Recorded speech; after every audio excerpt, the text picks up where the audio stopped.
仙台藩が幕府から小石川堀の工事の命令を受けたのがこの年の春である。藩祖伊達政宗死して24年、孫の綱宗が若干19歳で三代目の藩主の座に就いたのが2年前である。大名の代替わりに難工事を押し付けて財政を圧迫するのが幕府の常套手段と知りながら、一月前江戸に出府以来人目もはばからぬ吉原通い。酒好きの綱宗にとって江戸はいささか刺激が強すぎた。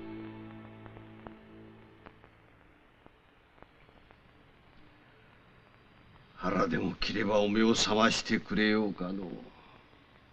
もう拉致もない。たかが女遊びぐらいでいちいち腹を切っていたんでは命はいくつあっても足らん。大体物事を一途に考えすぎるのが我が国人の短所だ。それが今度ばかりは笑って済まされんのじゃ。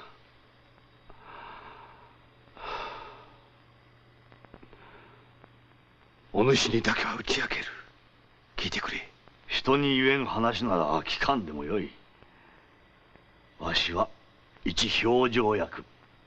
一文衆の揉め事に巻き込まれるのはごめんだ。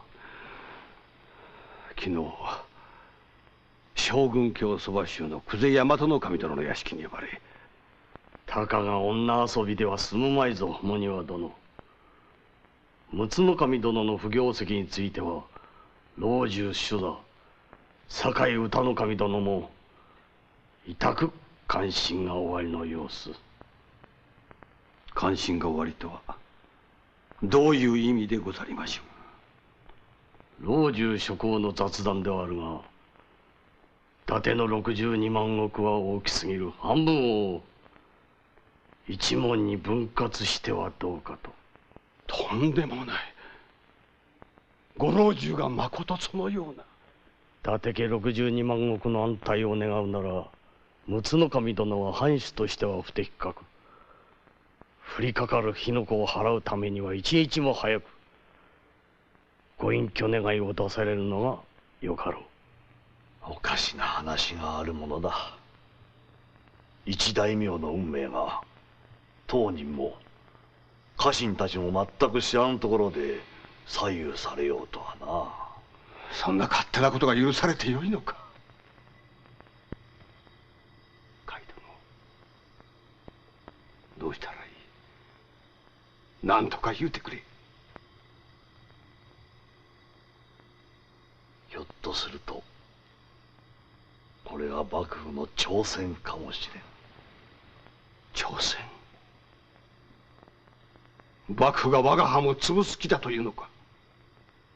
折あらば隙あらば虎視眈々とその気を狙っていたとしても不思議はあるまい。だとしたら伊達家中一糸乱れぬ結束を図るしか抗う手立てはござるまい。私利私欲が絡むと泥沼になる。それが一番恐ろしい。伊達家家臣原田甲斐宗助42歳。やがては家老職をも務める着座の家に生まれ、姓温厚徳実。争い事を好まず決して敵を作らず、家中の噂ではいささか個性に欠ける面白みのない人物であった。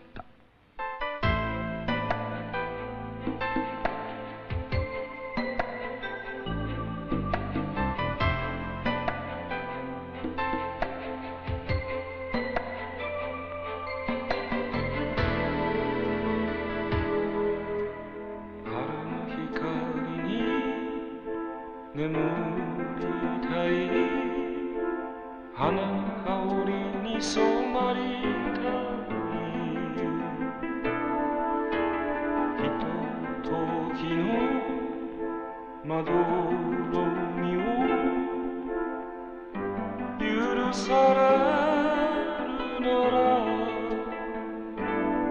心の扉を半分だけ開けて時代の流れを見ていよう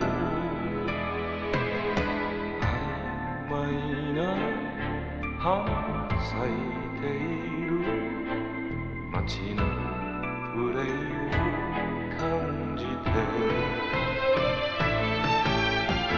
守る味方の姿なく争う敵も影隠し少年兵士が空を蹴る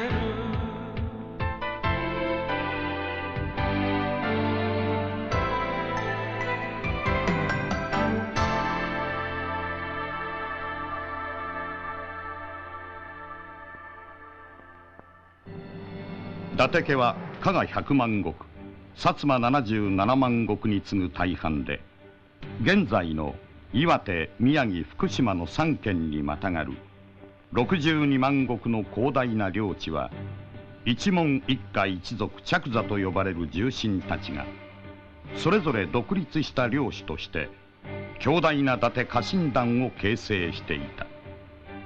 それを伊達家では、館の主と書いて、立主と呼んだ。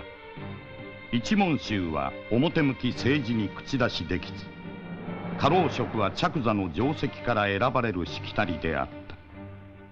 それだけに揉め事や対立が根深く沈殿して、より陰険になる恐れがあった。二代目は政宗の次男忠宗が継ぎ、三代目が忠宗の五男綱宗である。綱宗の隠居話が持ち上がった時、酒井歌の神の勧告を受けて家中の意見調整に乗り出したのが伊達兵部庄友宗勝である。当時兵部は一関1万石の立主で、伊達の家臣ながら公儀直参大名に列せられ、戦国の英雄独眼竜政宗の実の子として一門一家の代表的立場にあった。皆の考えは分かった。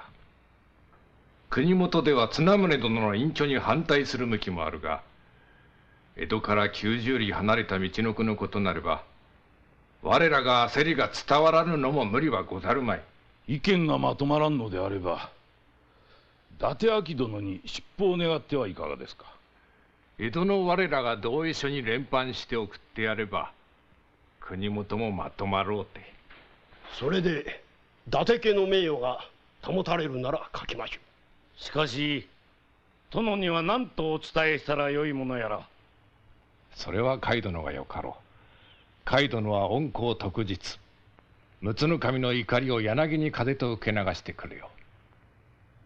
のう海殿。仰せとあらば。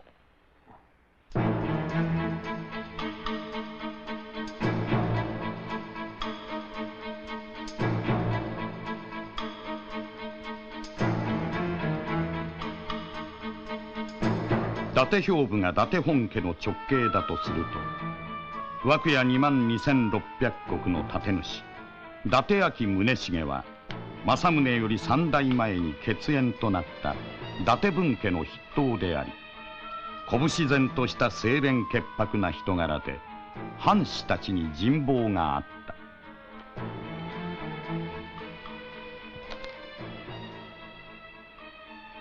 まさかとは思うが、兵部殿に他意はござるまいな。四代藩主は上千代君相続が条件とかさ。それ以外は兵部殿が何と申されようと。ならば結構。かくして万治3年7月9日、綱宗の隠居願いが本人には全く知らされず幕閣に提出され、これが世に言う伊達騒動のプロローグとなる。申し渡す。伊達陸奥守金金房法の儀仗分に達し、とどきにおぼしめさ。よってまず失ぐまがりあるべく後敷きの儀は重ねて仰せいださるべし。ただし掘りざらいの不信を続けるように。恐れながら確かに筆足と、それに間違いござりませぬか。失足じゃ。これはしたり。我らは陸奥の神病弱ゆえ隠居願いを差し出したる者、それを咎人のごとく筆足を仰せつけられるとは。おのおの方は将軍家のおぼし飯に文句を唱えるか。いや、それは控えよ。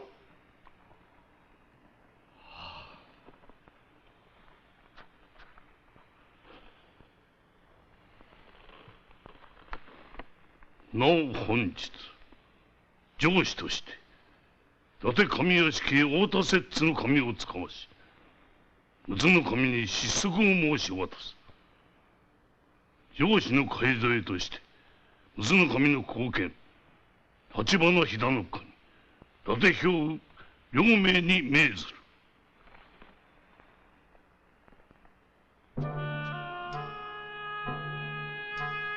以上。手際が良すぎる。もしやこれは兵部殿の書いた筋書き。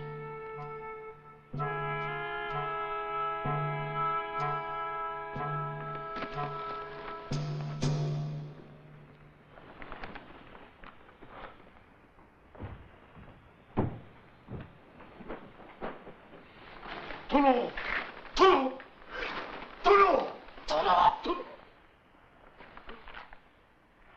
なぜだ。なぜ余が隠居せねばならぬ。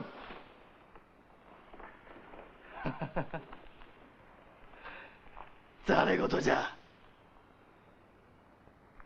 吉原かよをやめさせよう殿。いたずらだろう。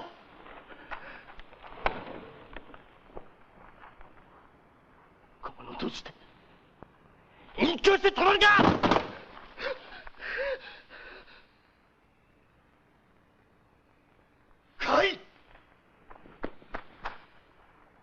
余が公儀に対してどのような悪事を働いたと申すのじゃ。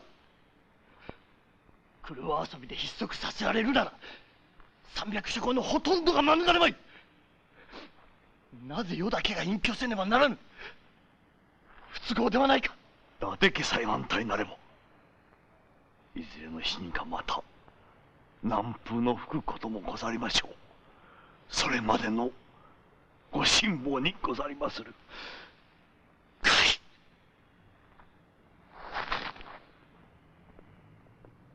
一の関に騙されるなよ。世の来る若宵を堺公に告げ口したのは兵部に違いない。殿、めったなことを。先の家老古内主膳が父忠宗の後を追って殉死するとき、世にこう申した。心にかかること二つあり。一つは若君大いに酒を好みたもうこと、また一つは兵部殿の最地ご家中に及ぶものなし。これのみ心がかりに候と。しかるに殿はなぜ古内殿の遺言を無になされましたか。今にして思えば世が浅はかであった。殿、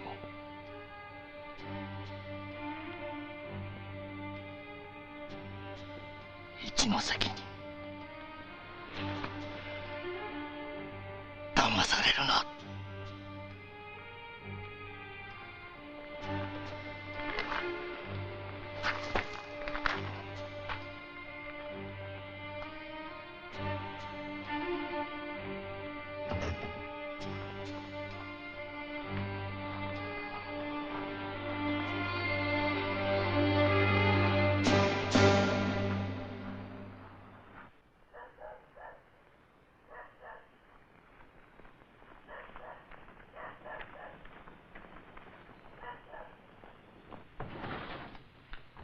お待たせいたした。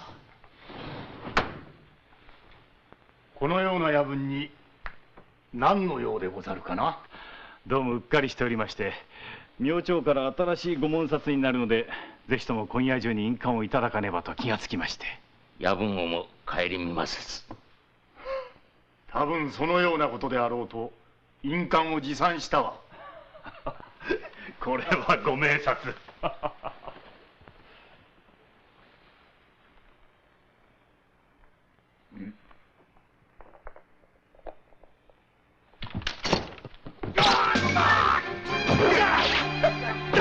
誰の上位だもんだ。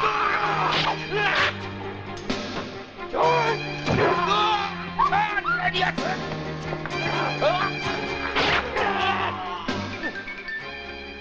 そなべか。何と申す。宮と申します。上位討ちだ。殿を失足に追い込んだ罪は免れ。いずれ剣士の役人が来る。死骸に手をつけるな。はい。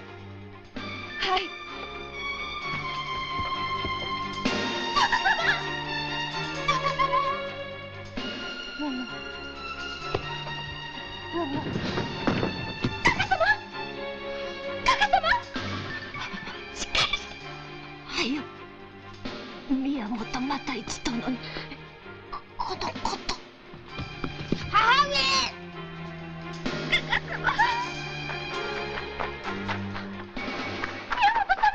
宇野さん、兄が殺された。何が何だかさっぱりわからん。ならば宮本様も。畑殿もか。何事があったのだ。お長屋の方が騒がしいようだが。刺客に襲われたんです。兄の宮本又一も畑与右衛門殿も。ご両親のお耳か。はい。一緒に来なさい。我らは表情役の原田家の者だ。原田様の。心配いらん。宇野さん、逃げろ。おいおい、どこへ行く。おい新八様。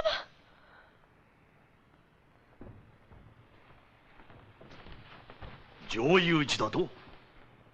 確かに上位と申したのだな。はい。口々に何度も上位上位と。でもう一人宮本又一の弟というのは。いや、我らが原田家の者だとこう名乗りますと、何を勘違いいたしましたか逃げてしまいました。新八様はご自分も殺されると思ったに相違ございません。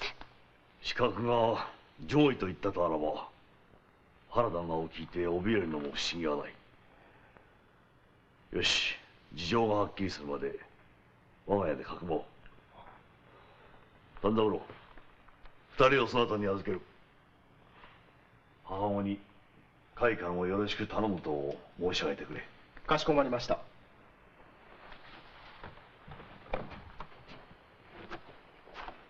どうぞ。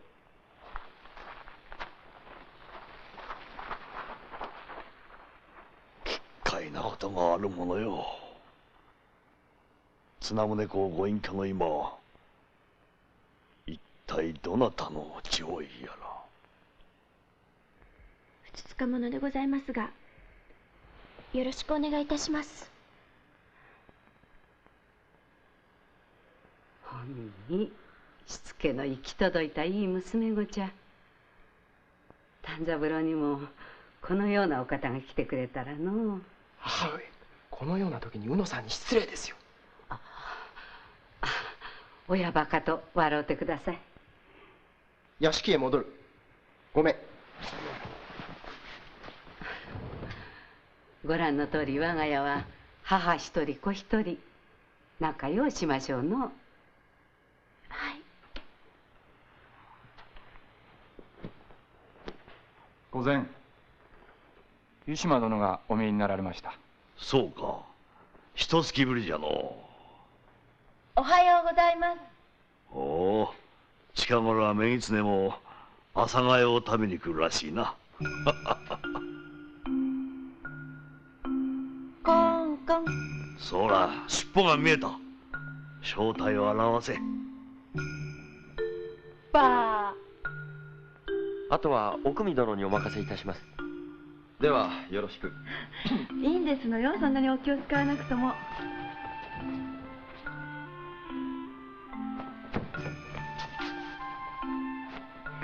おお、そんなに邪気に扱うな。荷物じゃあるまいし。だってもう一月もいらしてくれないんですもの。どうなさったんですか？いろいろあってな、出られなかったから。丸一月もですか？おお、飯にしよう。そなたの顔なじみが待ってるぞ。その前に申し上げたいことがございます。後にせい。湯島の家に昨べ遅く奥様がお着きになりました。律も出てまいったのか、船岡から。友は誰を連れて？中黒達也様と他に中年のご家来お二人。朝がゆの会とは毎月20日原田会と心安い者たちが集い朝がゆをすすりながら話を交わす会である。君側の勘はさっさと切ってしまえばよかったの。殿が失足になられたからでは何のためにもならん。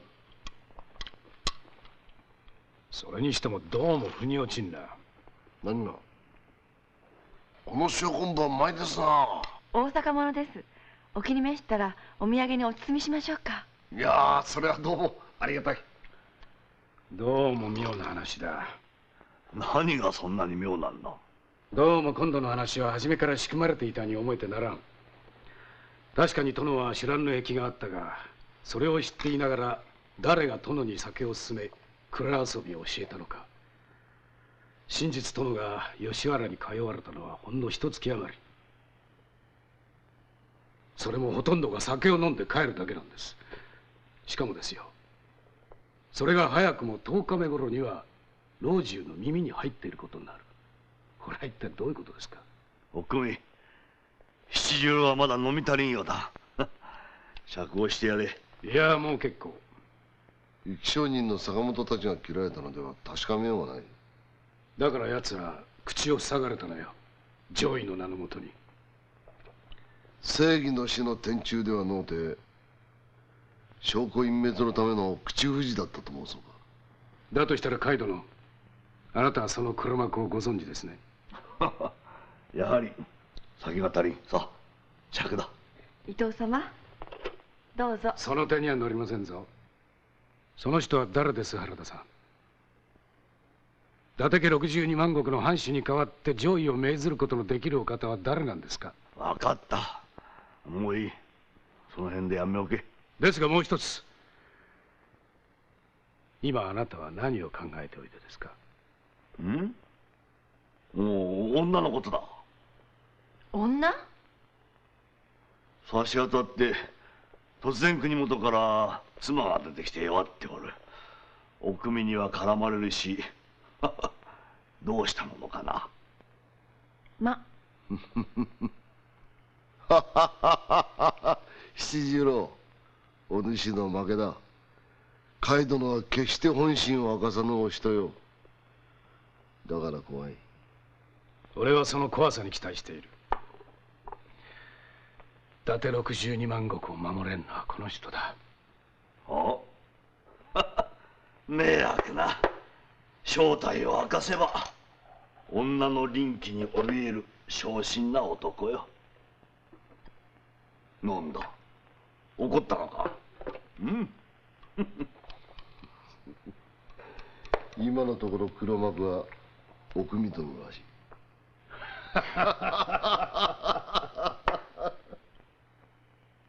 家中では4人を殺害した渡辺金兵衛らに同情が集まっているようだが、果たしていかがなものか？決行後自ら名乗り出て裁きを受けようというのだから潔い。お家のためを思う彼らの忠誠心は疑うべくもござるまい。今しばらくは所持穏便に済ますことこそ肝要でござろう。所持穏便も結構だが、彼らが法を無視したことは拭うべくもないならば、何らかの罰則があってしかるべきと思うが。何事も隠忍自重、家中全体が謹慎の意を表す時じゃと申しておる。万事ほどほどに、ほどほどに。問題は彼らが決行に際し上位といったことです。綱宗公筆足の今、上位とは一体誰の上位なのか。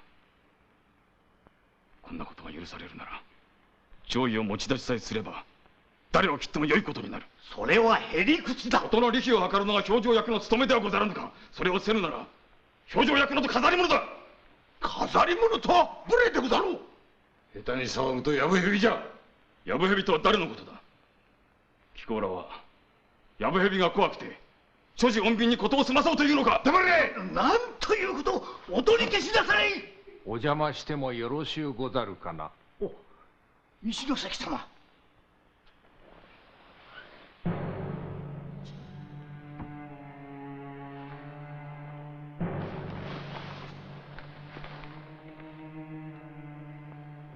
評議がなかなかまとまらぬようじゃが、何が問題かな。お、上位のことで揉めております。上位？暗殺者の言った上位の意味は果たして。暗殺ではない。天誅だ。そのことなれば、すでに重臣会議で意見の統一を見ている。表情役は二人の処分を決めればそれでよい。お言葉を返すようですが、かようなことはまず表情役が審問し、その決定を待って重臣方のご裁決を仰ぐのが筋道と考えまするが。道理じゃ。ならば海殿、二人をここへ呼び出して審問するがよい。ただいますぐにでございますか。よもその忠義者の顔が見たい。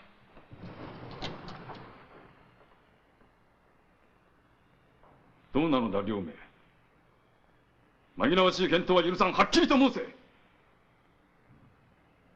たれた坂本や渡辺の家の者たちはその方らが確かに上位と叫んだと申し立てておる。この義どうじゃ。お答え申します。我らは確かに上位と申しました。勝手に上位を詐称いたしまして誠に申し訳ございません。それはどなたの指図でもなく、我らが便宜上詐称したまで。この分お含み置きを。渡辺七兵衛、金兵衛の申したことに相違ないか。私どもはあくまでも4人を討ち果たすのが目的。無用な殺生をせんためにことさらに上位を強調いたしました。良い思案じゃ。よくぞそこまで思案したものよ。もし上位の一言がなければ、もっと多くの無駄な死傷者が出たに違いない。その心がけまことにあっぱれ。世の一存で褒めてとらす。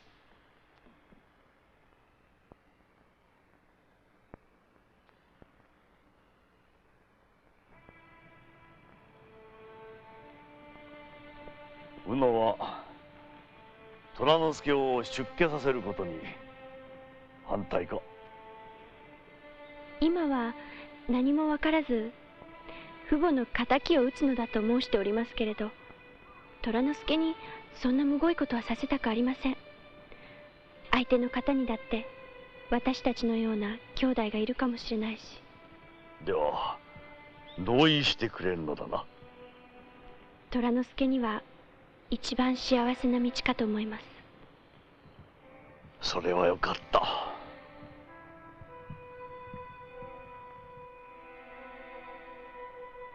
木というものは頑固なもので、自分に合うた生き方しかせんものだ。私が初めて江戸詰めになるとき、うまく江戸の水に合うかどうか母上が心配をしてな、もみの木の苗を持たしてくれたものだ。もみの木？初めの2本は根付かず、やはり北国の木は江戸では無理かと思うたが、3本目はようやく根を下ろした。母上様はなぜもみの木の苗をお持たせになられたのでしょう。強情で妥協を知らぬ私の気性を案じたのであろう。このもみの木を江戸の地に根付かせたらお前も一人前だと、そう申してな。おじさまはそんな強情な方には見えません。子供の頃は殺生が好きでな、母が可愛がっていた小鳥を殺したり、近所の犬を傷つけたり、散々母を困らせたものだ。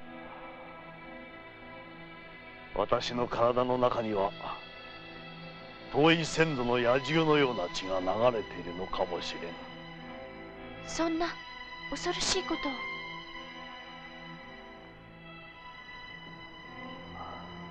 大丈夫。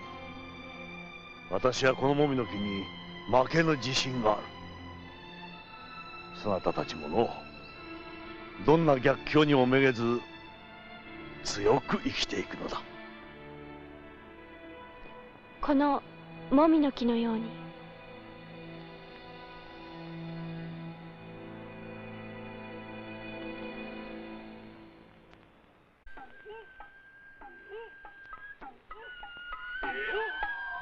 甲斐の妻律は松山の立主茂庭周王の姉の子で、甲斐との間に14歳になる長男畝目宗本がいた。江戸詰めは1年ごとの交代だが、御用半田で交代が遅れ、甲斐はもう2年も国元に帰っていなかった。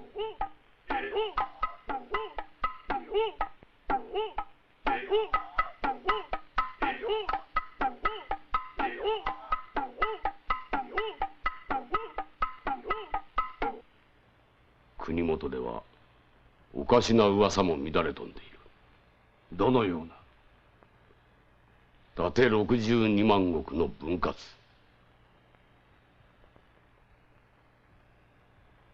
分割どころか堺歌の神と一関が結託して62万石の横領を企んでいるとか。まさかそのような。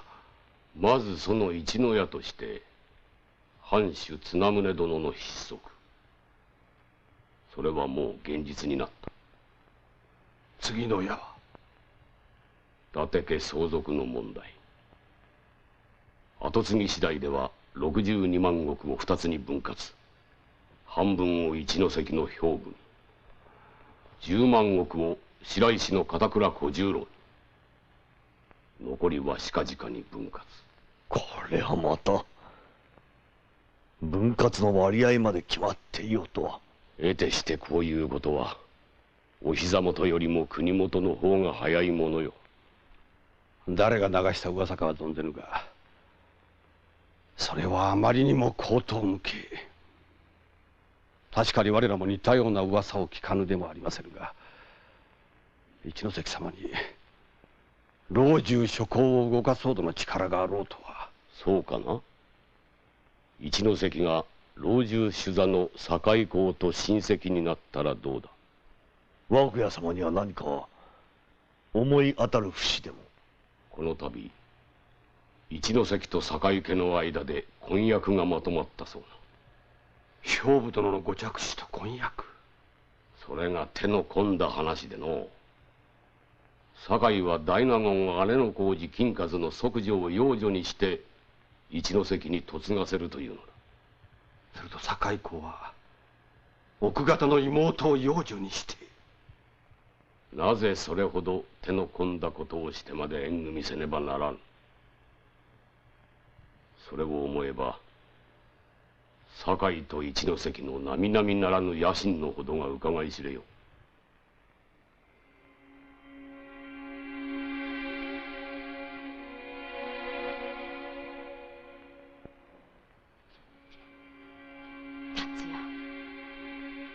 そなた旦那様に話すつもりですね。奥方様。よう達也、旦那様に何を聞かれてもそなたが喋らなければそれで済むことです。分かっていますね。奥方様、お許しを。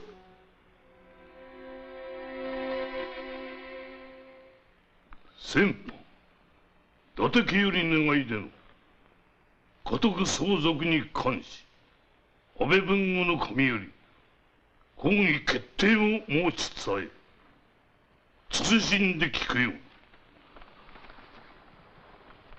一つ、影地をもって伊達家の相続を許す。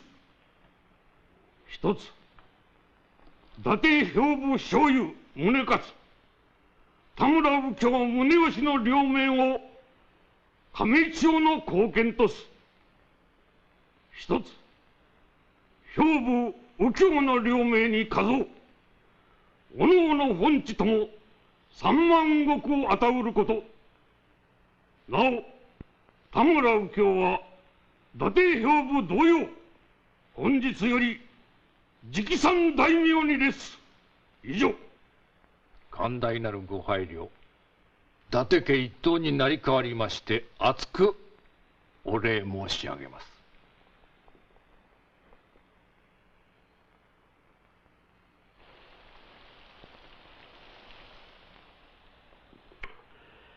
まずはこれで一応の危機は脱したが、一ノ関は次にどんな手を打ってくるか、くれぐれもご用心願いたい。藩内に揉め事があれば公儀は即座に介入してまいりましょう。内輪もめだけは固く慎まねばなりません。涌谷様からもその旨国元の方々によろしくお伝えを。心得た。海殿、さあ参ろう。この度こうしてお主と膝を交えることができたのが何よりの収穫だった。何のお役にも立ちませず。江戸へ行ったらぜひともお主に会えと勧めた男がいての。誰でございましょう。伊藤七十郎だ。さては涌谷様の救難ご尻尾は七十郎目の筋書きでございましたか。あの極楽とんぼ、お主にぞっこんであった。あまり派手に動き回るなとお伝えください。この夏頃から四六時中誰かに見張られているような気がしてなりませぬ。おそらく今夜のこの会合も明日の朝になればどなたかの耳に入りましょう。この三人が連絡を密にしていけば災いも未然に防げるのだが。表向きはあくまで不和を装うのが得策かと思う。相手を油断させるために不和を装うのか。お主に会うのもこれっきりにしたいと思う。何もそこまでしなくとも。相手は一ノ関様だけではない。もしこれが公儀が相手の戦ならば我らに攻める手は一切ない。守るだけの戦になる。はい、分かった。我らが杯を交わすのもこれを最後にしよう。腹高いみそがろうだぞ。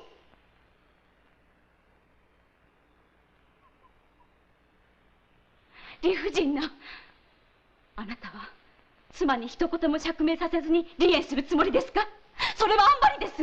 離縁とは言っておらん。船を変え帰れと申しておる。今の私には同じことです。訳をおっしゃってください。でなければ律が納得できませぬ。それを私に言えというのか。そこまで私に恥をかかせるつもりか。律、あなた。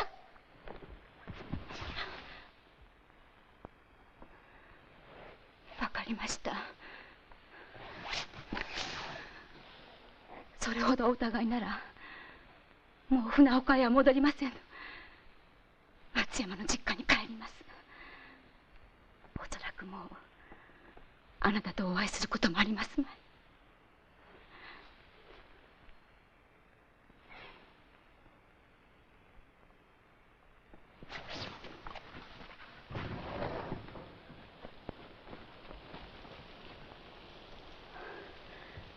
御前様はお疲れじゃ。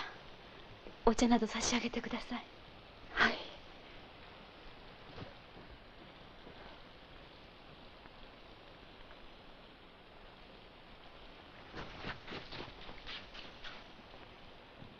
御前。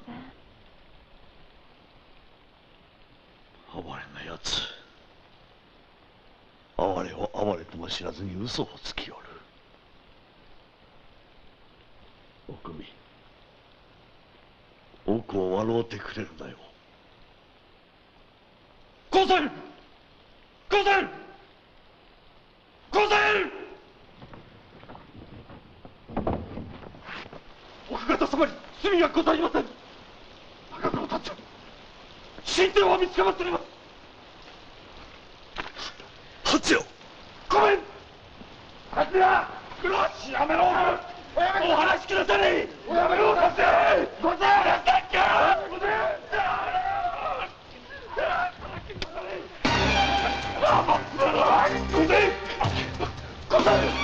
奥方様に罪はございません。達也が身分をわきまえません。奥方様に下装してございます。進展は見つかまっております。よし、ならば俺は首をはねて御前、お助けを。何とぞ手を離せ。御前、おやめくださいませ。御前様。おのれ達也、離せ。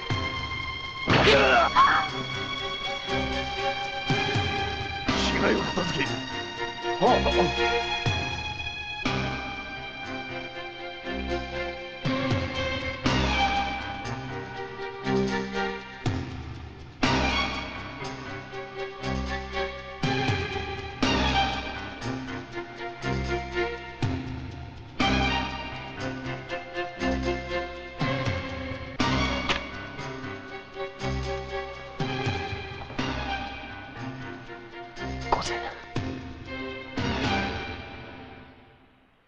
久美殿、お世話をかけました。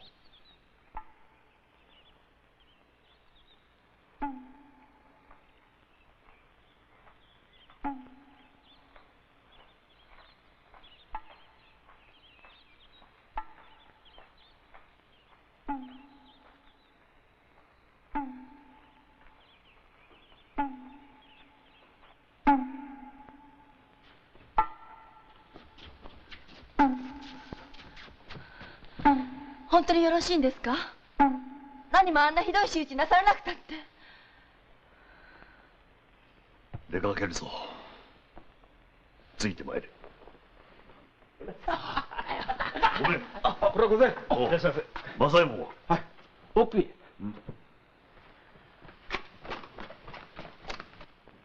こちらで。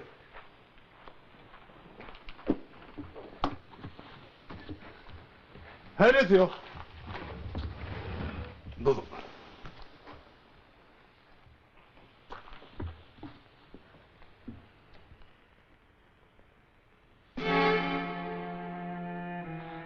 あなたは達也さん？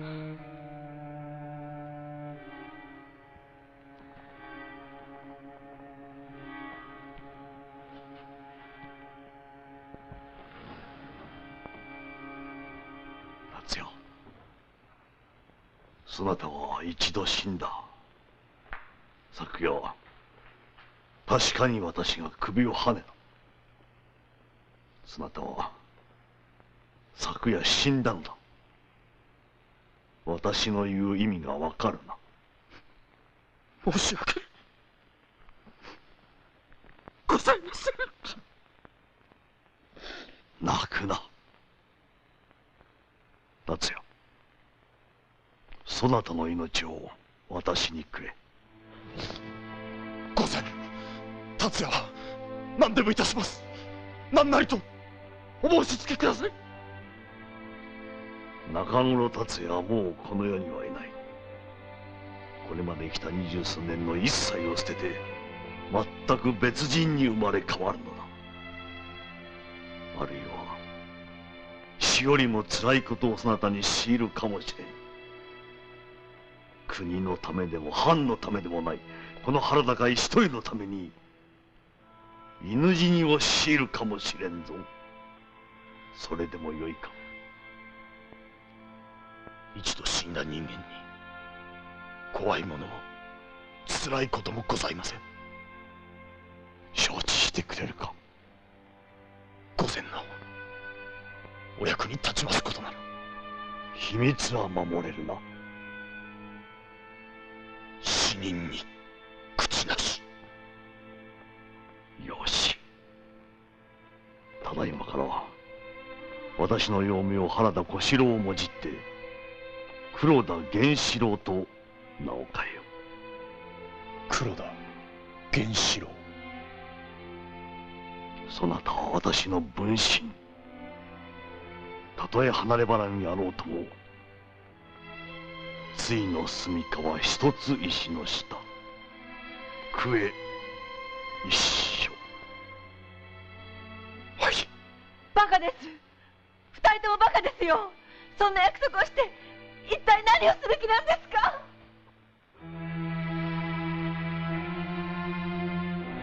後に綱村と名を改める伊達62万石の新藩主亀千代丸はこの時数えの2歳。抱き森に抱かれての江戸城初登場は前代未聞のことであった。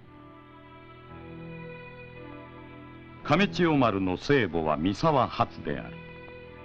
綱宗には正室がないままに失足となったため、初は生涯側室で過ごすことになる。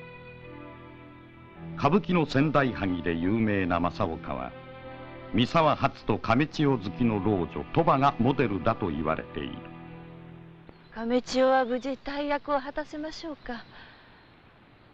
ご老中方の前で粗相をせぬかと案じられてなりません。何せまだお誕生を過ぎたばかり。お部屋様のご心痛お察し申し上げます。父の匂いも取れぬ亀千代に伊達62万石を継がせるなど、大人どもの姑息なやり口が切り食わぬ。殿、めったなことを申されてはなりませんの。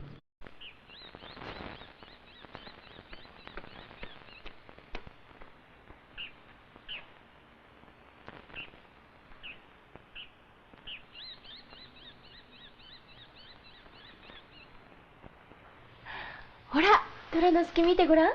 山門のもみじがこんなに赤くなって。早く良くならないとみんな散ってしまいますよ。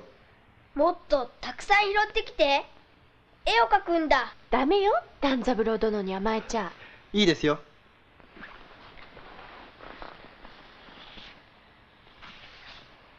お虎殿は絵の才能があるんですね。ごめんください。大野さん、お客様ですよ。私に？はい、若いお侍です。誰かしら？私が見てきます。宇野さんは表に出ない方がいい。大丈夫です。虎之助お願いします。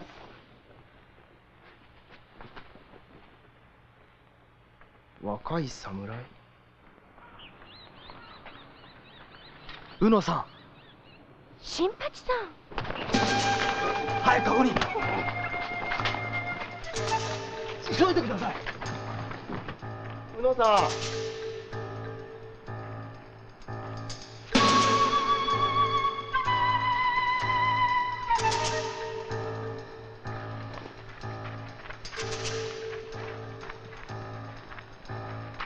おお、お主、宮本新八ではないか。又一殿の弟の人違いだ。行こう。そのカゴをお改めください。もしかしたらその中に宇野さんが。宇野が？なんだ己は。カゴの中を改める。どけ。何？仲間を連れてとっとと失せろ。待て新八！捨ておけ。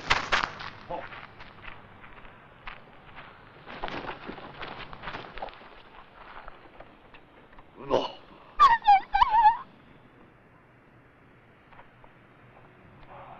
あんたが原田さんか。なかなかの腕だ。何者だ、お主。今に伊達家は潰される。覚えておけ。宇野さん。おう、もう心配はいな。怖かったろう。ん？赤者！俺のためにせっかくの金づるを逃がしてしまったわ！勘弁してくれ。もう一回やるから。今度こそ。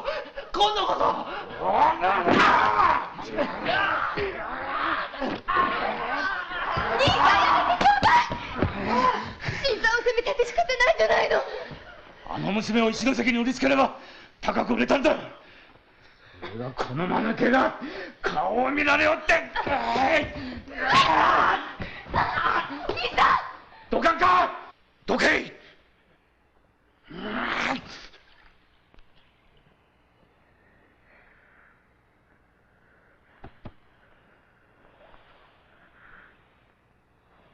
バカですよ。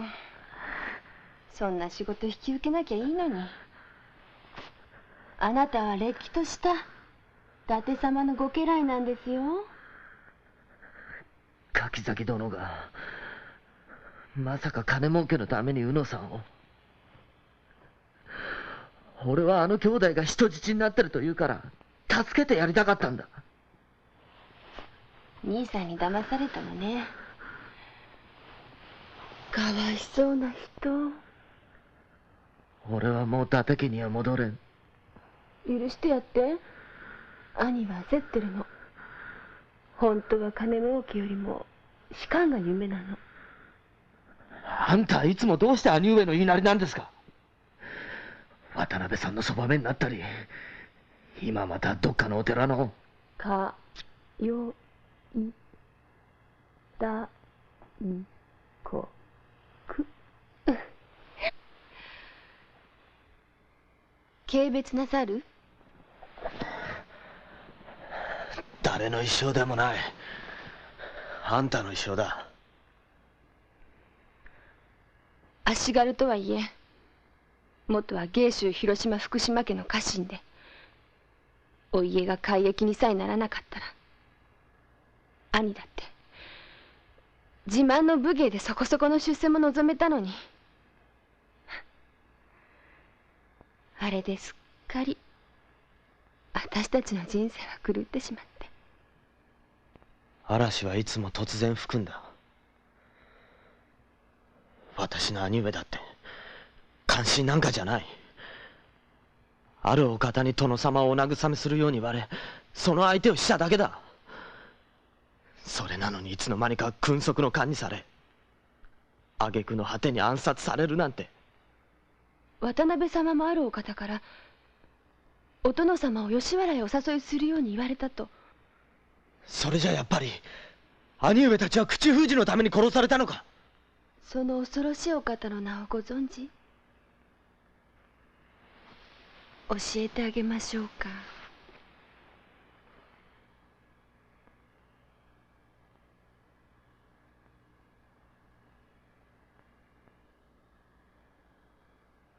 一ノ関？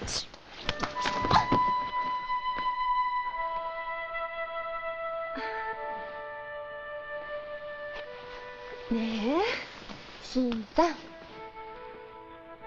どうせ私たちは嵐にもてあそばれた小舟じゃありませんか。まっすぐも走れず遠くへも行けず。ねえ新さん、一緒に楽しくゆらゆら漂いましょう。まっすぐも走れず遠くへも行けず。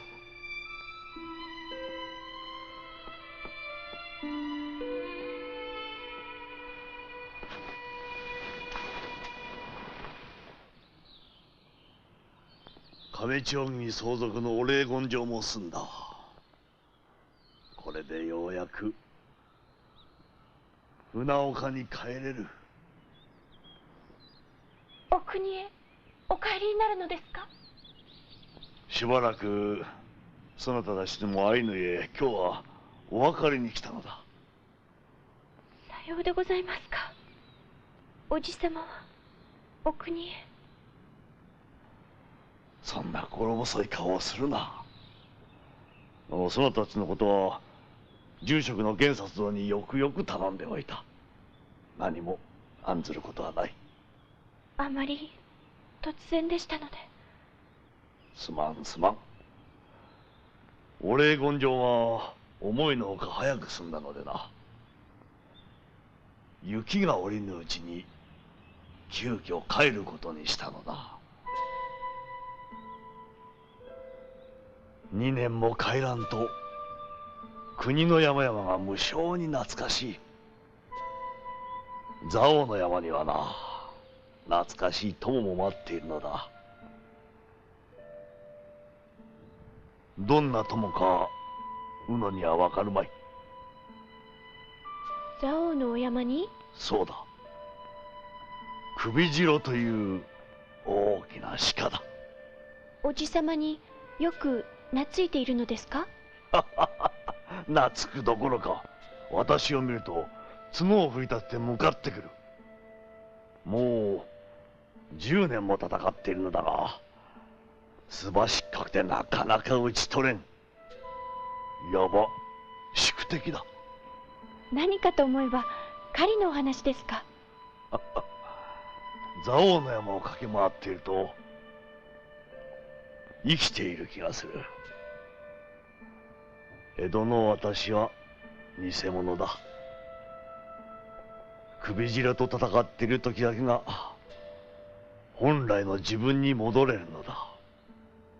おじさま、うのも船岡へお連れください。うのは本来のおじさまが見とうございます。うの、そなたも連れて参りたいのだが、虎之助が寂しがる。出家するまでは一緒にいてやらねばの。取り乱して申し訳ございません。そうですか。明日船岡へ帰るんですか。うん。絡む相手がいなくなるな。山で獣を相手にしてる方がよほど心が休まる。人間相手ではいけませんか。獣は嘘をつかんからな。国元にも嘘をつく人間はたくさんおりますよ。しばらく山にこもる。逃げられますか？逃げる？誰とも会わん。その前に一つ聞いておきたいことがあります。生臭い話はごめんだな。今度一ノ関の領地に加えられた陸前の金山は果たして誰のものでしょうか。伊達本藩のものか、それとも一ノ関の兵部殿のものか。それはもちろん一ノ関のものであろう。一ノ関殿は公儀直参の大名とは言いながら、その知行の3万石は伊達家からもらっている。さすれば金山は伊達本藩のものではないんですか？私はそうは思わんな。伊達本藩に工芸の献納金の義務があるならば、金山は伊達本藩に帰属し、その義務がないとするならば、土地を領する人のものだと考えるべきであろう。だったら一ノ関のものなんですね。もちろん。ならばもう一つ。もうおよしなさいよ。酒がまずくなる。お主は耳を塞いでろう。野暮な人だ。近くはあなたはその一ノ関の推挙で家老になるという噂だ。誰が言った？国元じゃもっぱらの噂ですよ。多分和久屋あたりが声に流した噂であろう。困ったじいさんだ。もちろん嘘でしょうね。国家老に押されて断る理由は何もない。一ノ関の片腕になるんですよ。お主ら一ノ関を誤解しておるな。知れば知るほど人格執権ともに立派なお方だ。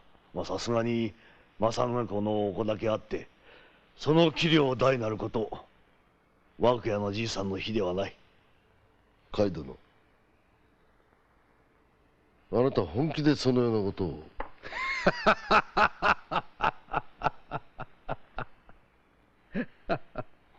ああ、久しぶりに会うた。失礼するぞ。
もなく。御前。動くな。このままじっとしていてくれ。御前は久美がお嫌いですか？好きだ。この世で一番。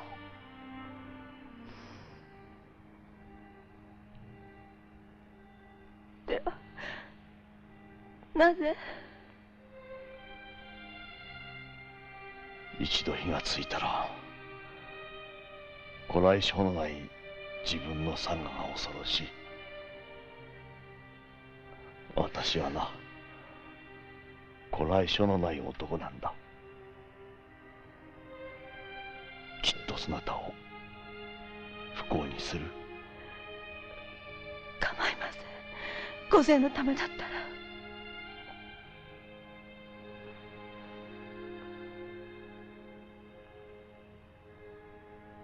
今度来る時まで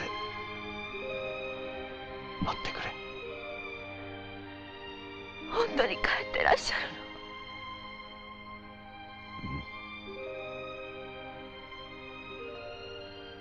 その時を。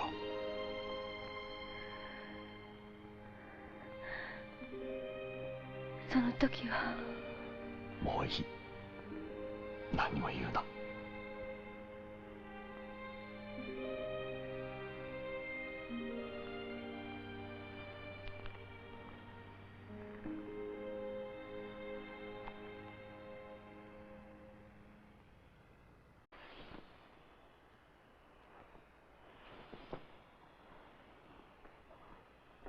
申し上げます。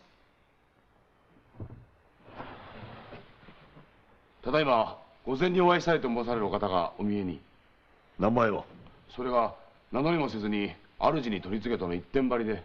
そんな人追い返しておしまいなさい。相手はこちらの名前を聞かなかったのか？いつもの通り八十島和恵と。へえ、構わん。会えばわかると申した俺に。しばらくお待ちおけ。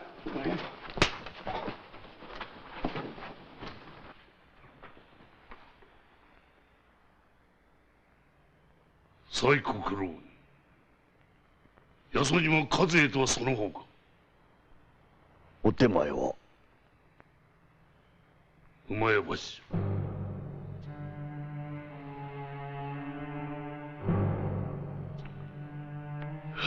この寒さでな、すっかり冷えてしもうた。ぶしつけながら酒を所望いたす。ただいま。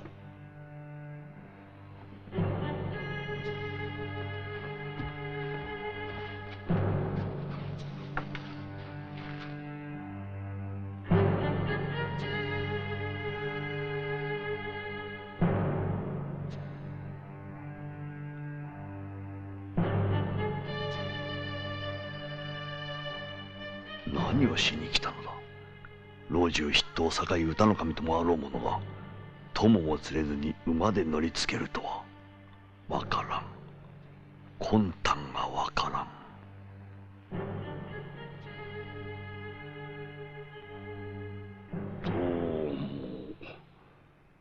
どこかで見た顔だな。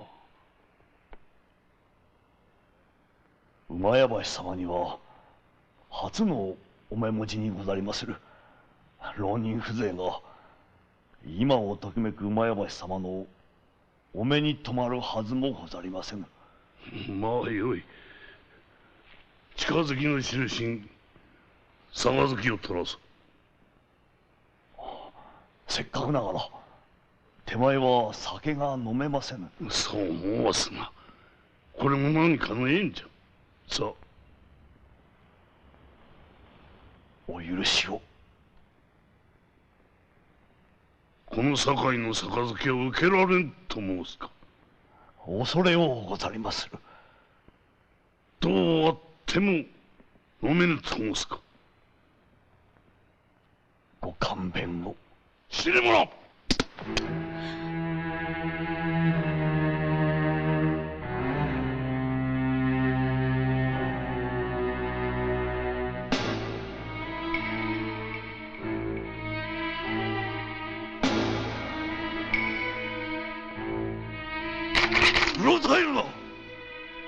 しの者を収めろ。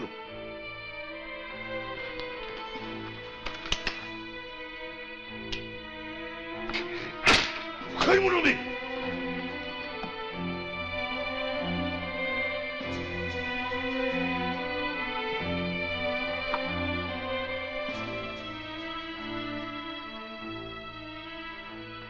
これで分かった。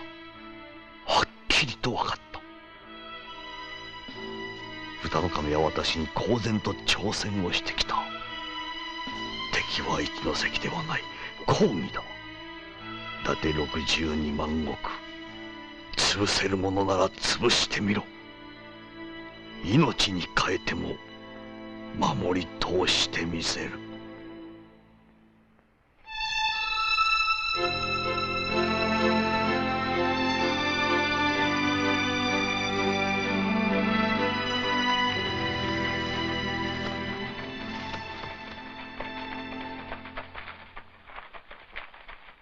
よえ、竹下へ追い込め。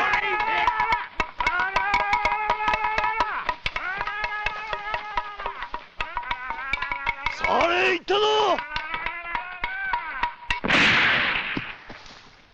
やったな。江戸から船岡に帰った甲斐は仙台に用がない限り一年のほとんどを蔵王の山中で過ごした。甲斐にとって山の暮らしは唯一自分を取り戻せる道場であり、人間社会からの一種の逃避でもあった。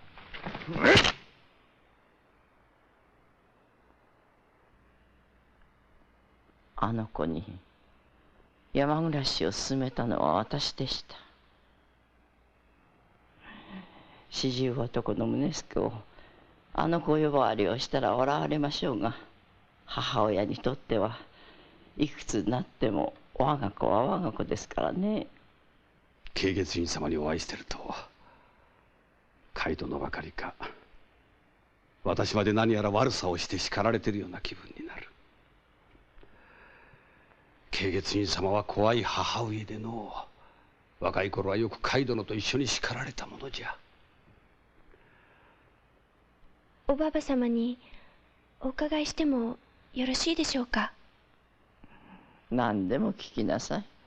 今日からそなたは我が家の娘じゃものの。おじ様は子供の頃から山がお好きだったのですか。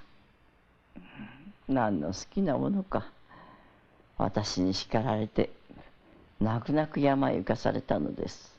無理やりにですか。今にして思えば鬼のような母親でした。あの子は5つの時に父に死に別れ、生まれつき体も弱くわがままいっぱいに育てたものですから、これでは先行き思いやられると思って山番の予後兵というものに預けたのです。原田のことを思うな。捨て子を拾うたと思って鍛えてほしいと。捨て子。盆と正月のそれぞれ3日間だけこの船岡の屋敷へ戻ってくるのです。それ以外はずっと山で。そういう暮らしが5年ほど続きました。世間からは子を山へ捨てたなどと陰口を叩かれましたが、それもこれもあの子を強い男に育てたい一心から。それでもの正月の三が日を過ぎて雪道を予後兵に連れられて振り返り山へ帰ってく姿を見送るのはさすがにつらかった。どんなに思いっきり抱きしめてやりたかったことか。私が初めて甲斐殿に会ったのは山暮らしを終えた頃でしたが、あの頃は少しひねくれておりましたな。そうそう、わけもなく小鳥や猫を殺めたり、あれは薄情な母親に対する謀反のようなものでしたろう。いささか薬が効きすぎましたかな。もう一度しつけ直すのが大変でした。それからがまこと親子の戦いというものでござりましょう。海殿には誰にでも好かれる温厚さと底知れぬ強さの両面がある。それは慶月院様の厳しいしつけの賜物です。それが果たして良かったか悪かったか、宗助を見ていると時々この母にもわからぬ何やら不気味なものを感じてなりません。不気味なもの？今に何かとてつもないことをしでかすのではないかと。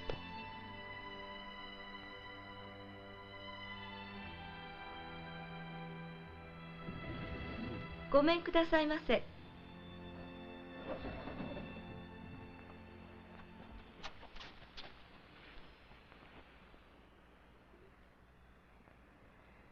ご隠居様、宇野様のお部屋をご用意いたしました。そうですか。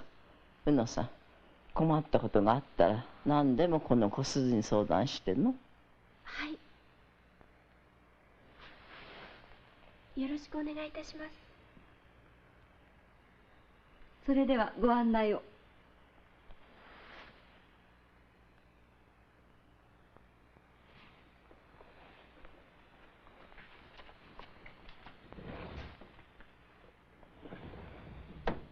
慶月院様、海殿に限ってそのようなご心配は。老母の取り越し苦労であればよいのですが。宇野、大丈夫か？はい。宗保様こそお疲れでしたらお休みしましょうか。17、8の娘にいたわられるほど年は取っておらぬわ。さあ参るぞ。はい。平助、撃つぞ！撃ってはならん！あれは海殿。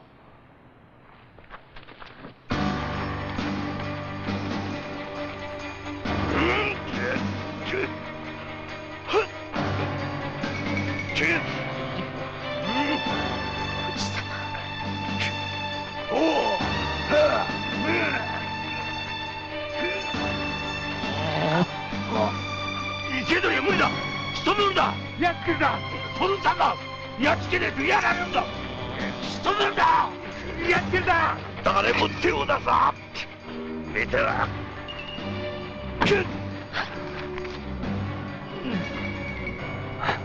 かん！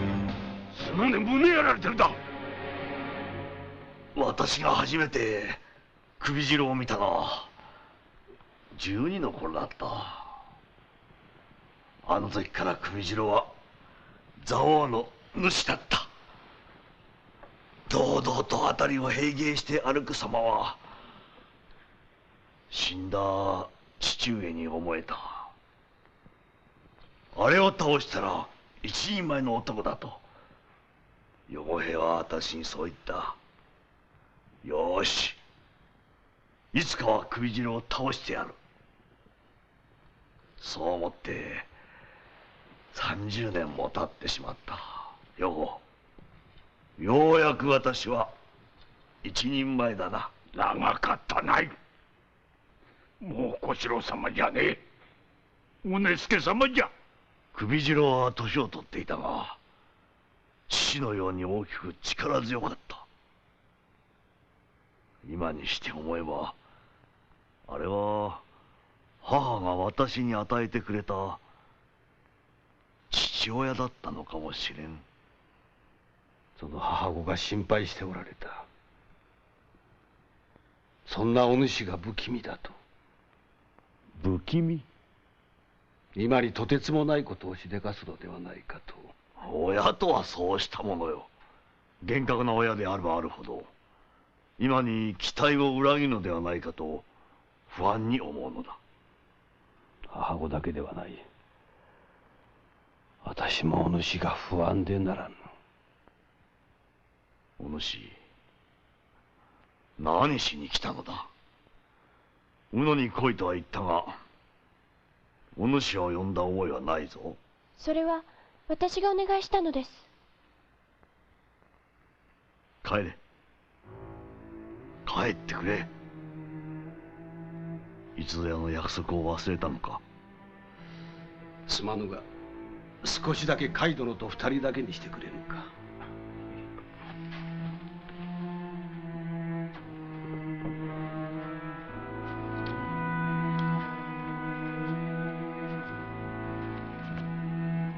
綱宗公がこんな書状をよこした。読んでみてくれ。興味はないな。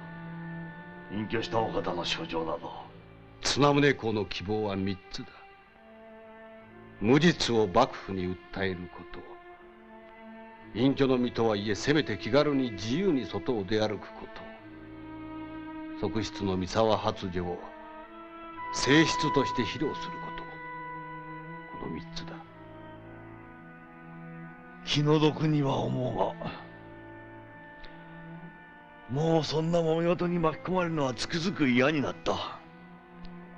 今江戸では亀千代君毒殺の噂が流れているのをお主だって知っていよう。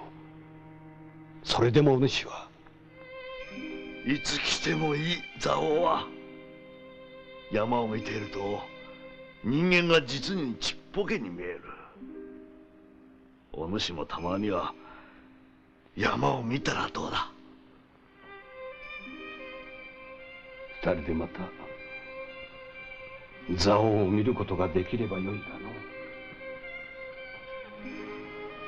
さらばじゃ。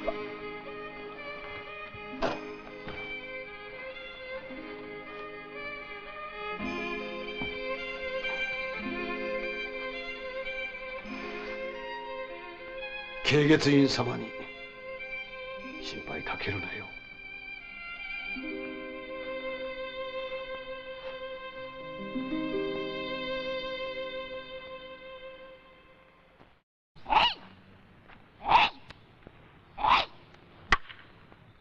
ダメだな。そんな素振りではすぐおばば様に叩き落とされてしまうぞ。そんな一度にうまくはできません。気の強さだけは一人前だな。立松様。矢崎、割ろうとは。よし、そっちが相手じゃ。来い。心得た。遠慮はいたしませんぞ。ほい。さあ、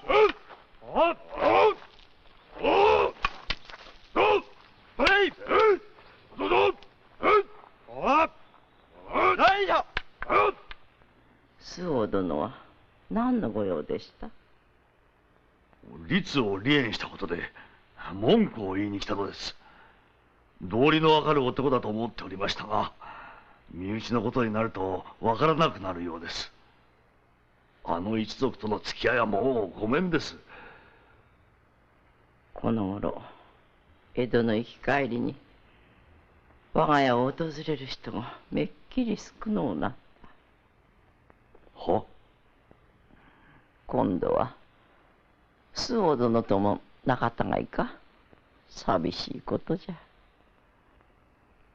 それもこれもこの宗助の不徳でござりましょう。心にもないことを申さずともよい。母はそなたに何か考えがあることと信じております。ご心配をおかけしまして。我が子のことはのこの狭い隠居地にいてもよく見えているつもり。誰に何を言われようと自らの信じる道を歩むがよい。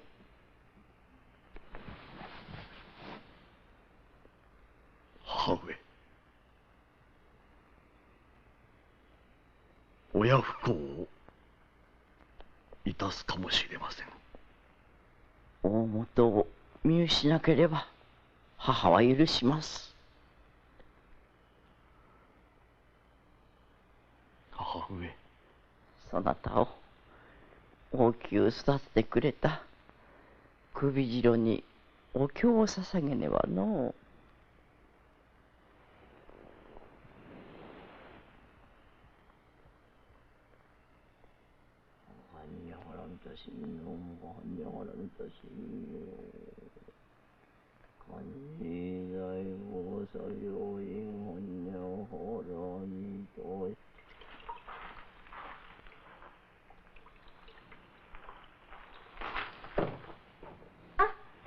構ありますから。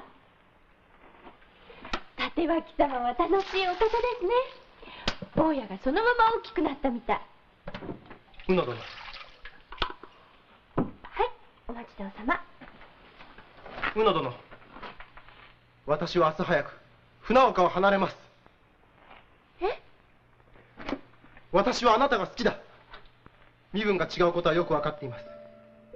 何度も諦めようと思いましたが、どうしても諦めることができない。いけません、そんなこと。宇野殿は私が嫌いですか？身分が違うから？原田家の家人だから？私だって今は原田家の係人。そんなことを言ってるのではありません。ならばお別れに正直に答えてください。宇野殿は私が好きですか？嫌いですか？そんなことを申される丹三郎様は嫌いです。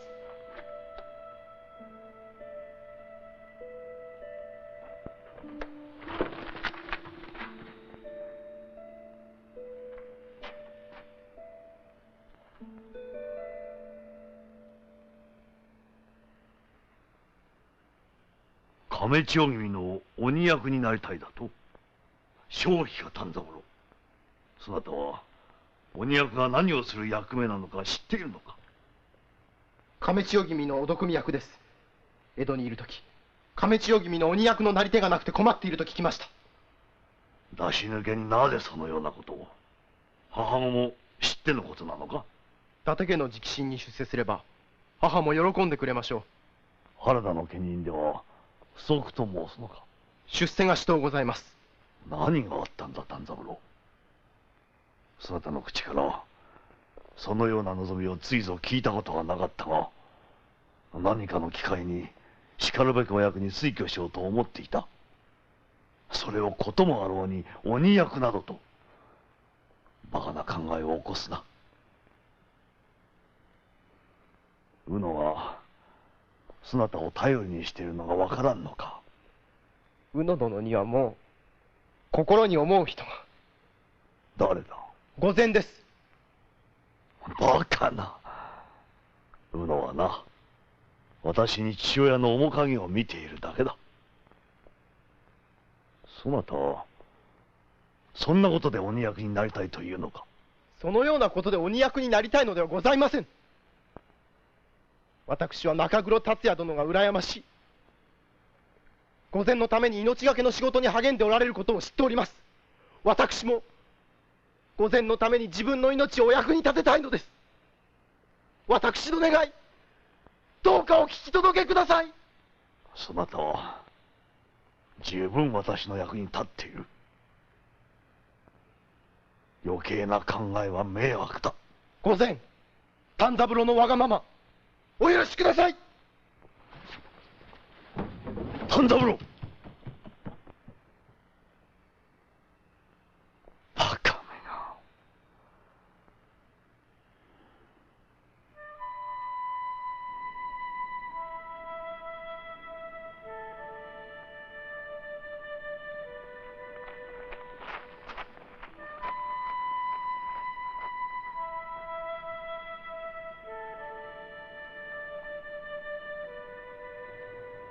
まだ起きていたのか？丹三郎様に申し訳ないことをいたしました。案ずるな。そなたのせいではない。おお、そうだ。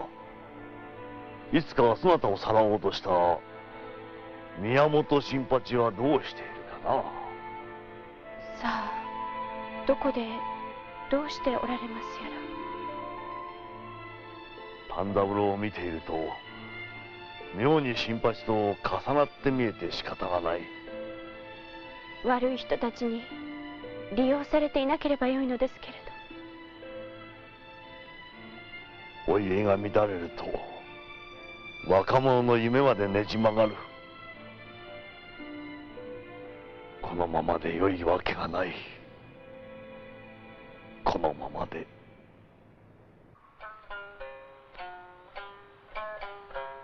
こんなとこおみやちゃんに見られたら半殺しだよ。私俺は別におみやの亭主でも何でもないんだ。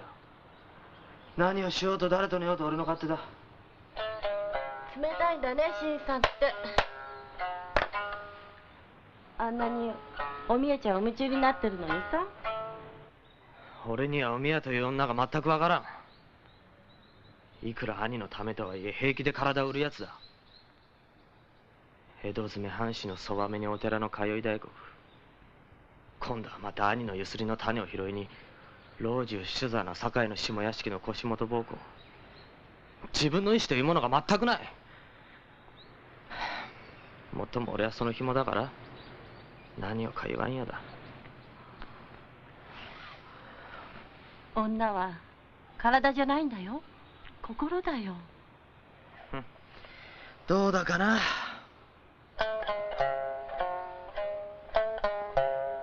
新さん、お前さん本式に三味線やったらどうだい。筋がいいよ。俺も割と気に入ってんだ。いつまでいじってても不思議と飽きない。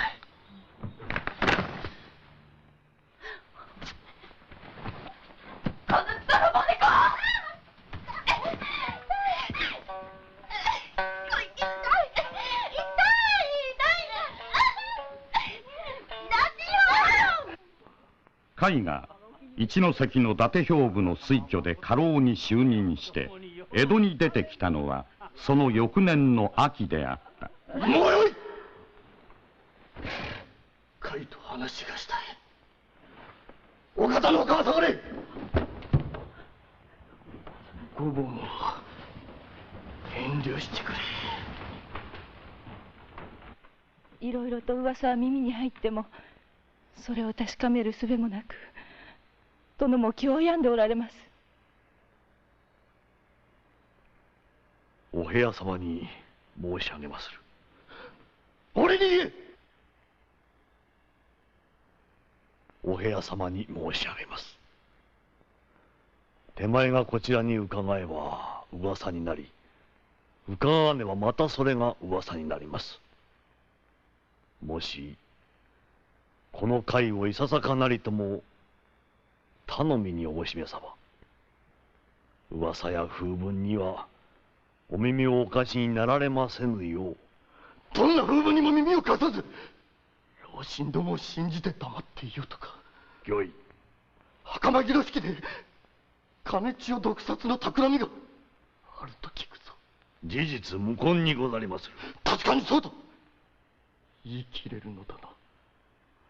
何のために亀千代君のお命を狙うのか合点が参りませぬ。伊達家横領のためだ。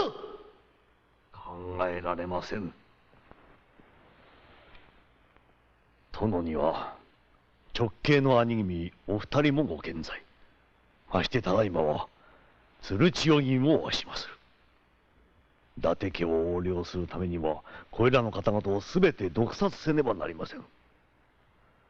戦国騒乱の世なればいざ知らず、この太平の世にさようなことができようはずもございません。ならばさような噂がなぜ流れるのだ。考えられることはただ一つ。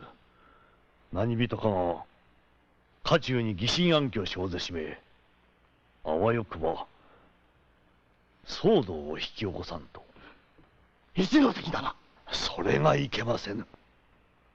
そのような詮索こそ疑心の炎に油を注ぐようなもの。家臣一人一人がいかなる風聞や憶測にも惑わされずば伊達家は安泰。この旨しかと胸に刻み置かれますよう。殿。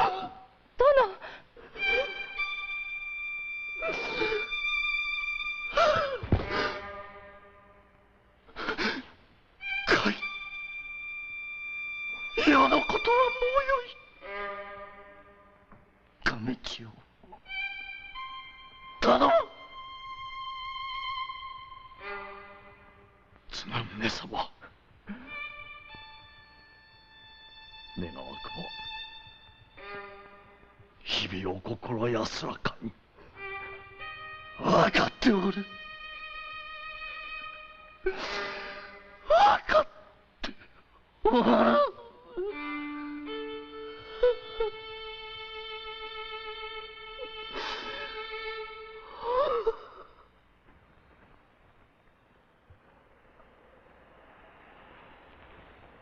きな臭いな。危ない。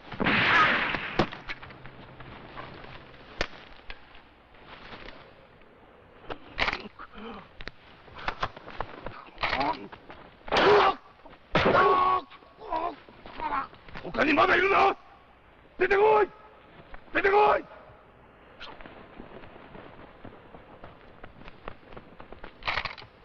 キレイ。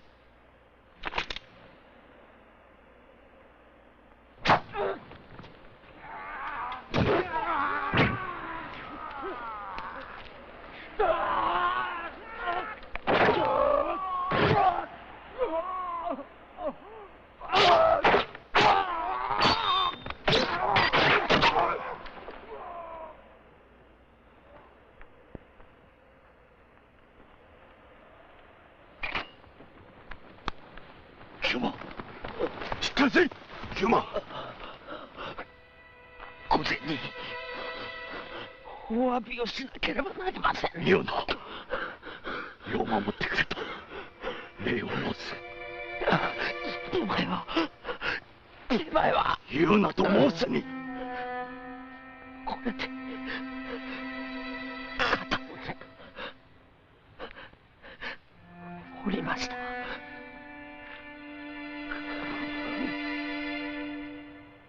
御前、キューマは一ノ関の密偵であった。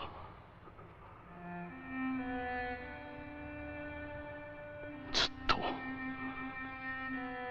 苦しんでいたのであろう。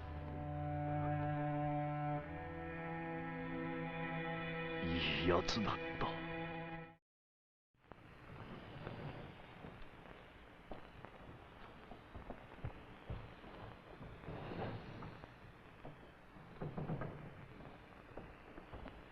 堺公のご機嫌はいかがでござりました？一の神の婚儀が来年春と決まったわ。おお、それはおめでたい。花嫁御寮が堺公の義理の妹子となると、殿は堺公の義理の父親ということになりまするな。見せるものがある。近う寄れ。もうそっと寄れ。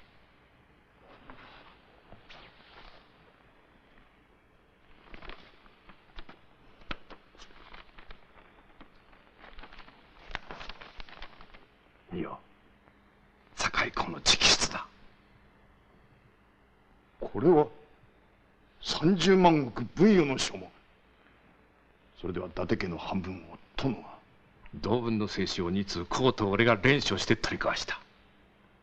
よう書きましたな。向こうの腹はこの兵部を利用して伊達家の力を弱めることだ。こうでもせねば騙せると思ったのだろう。向こうは騙したつもりだろうが、こっちはこれで堺の首に押さえても当然だ。世の中よくできておりますな。伊達家の直理は俺だ。俺が伊達政宗の直系だ。堺を騙して62万石を乗っ取ってやる。伊達家を潰されてたまるか。一つ忠義の者あらば貴賤の者たりとも採用すべきこと。一つ親しき者疎遠の者の別により懲罰を軽重すべからず。人材の登用に関しては公平を期すべきこと。一つ両貢献互いに心を合わせて反目せざること。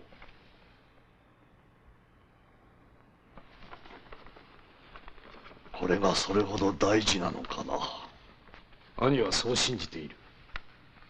一ノ関がそれを書かなかったら家老は引き受けなかったでしょう。一ノ関の戦王に歯止めをかけるつもりであろうが、どれほど効き目があるか疑問だな。少なくとも何かの時に揺さぶりをかける道具にはなる。お、目が覚めたようだ。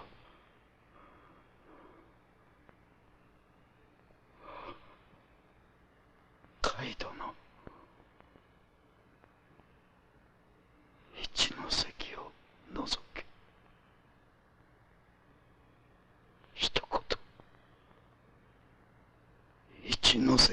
除くと言ってくれ。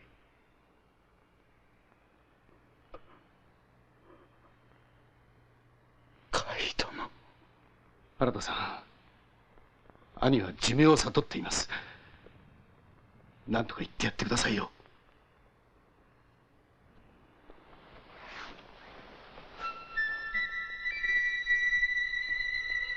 務めは終わった。新座殿、あとはゆっくり休んでくれ。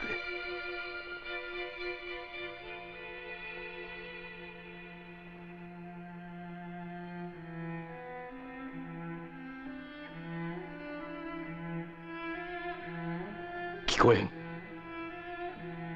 はっきり本心を明かしてくれ。甲斐殿。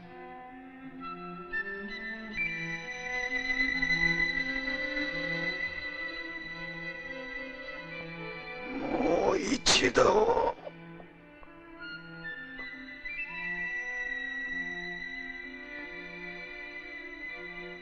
私も後から行く。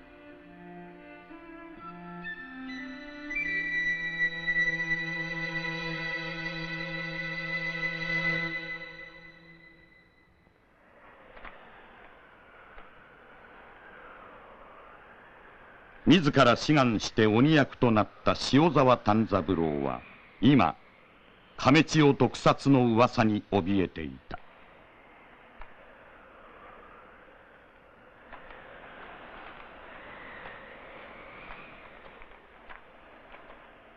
お主は宇野さんは元気か？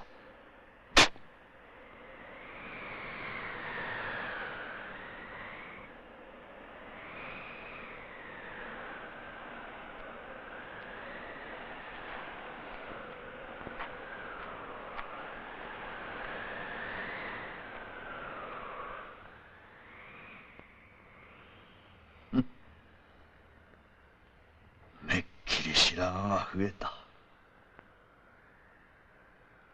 思えばひどい荷物を背負うたものだ。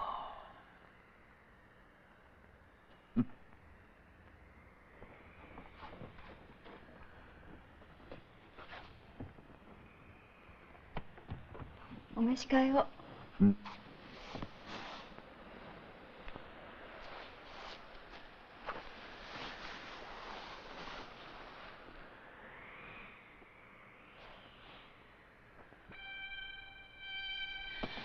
御前。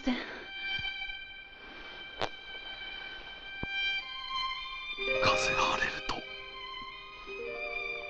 我が心も荒れる。国も荒れとうございます。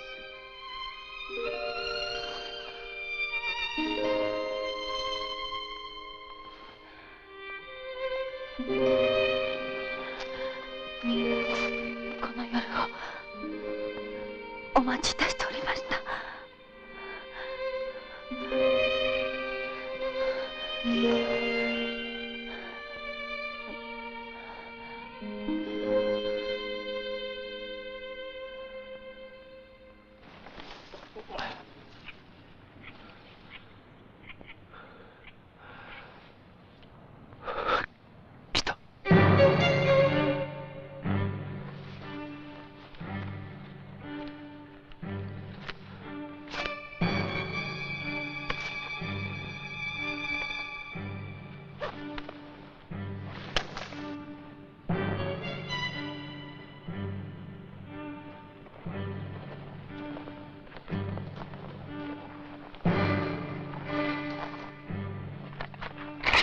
里人十左衛門一ノ関様のお命をしてくれ。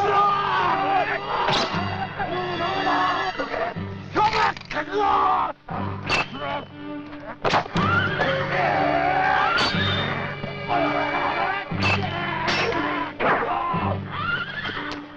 殺すなよ。はい。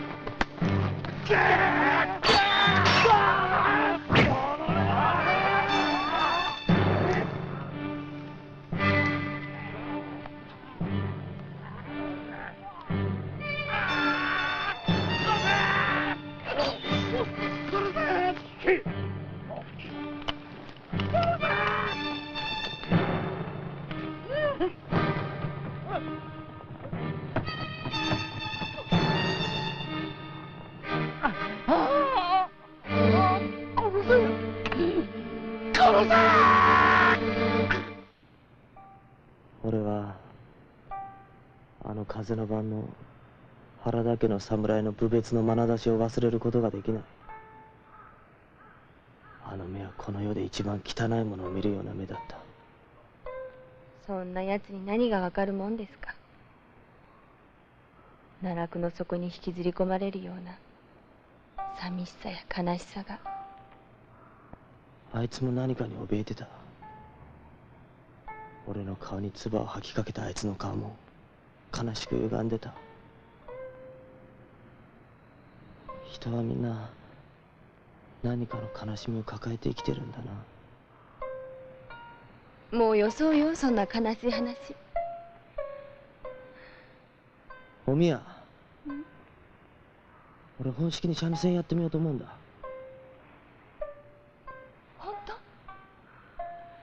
本当にその気になって。ああ、俺流の新しい歌を工夫して俺自身が経験した人間の悲しみや嘆きやおみやを通して知った女心の切なさや喜びを歌い上げてみようと思う。新さん、やっとその気になってくれたんだね。ありがとう。ありがとう。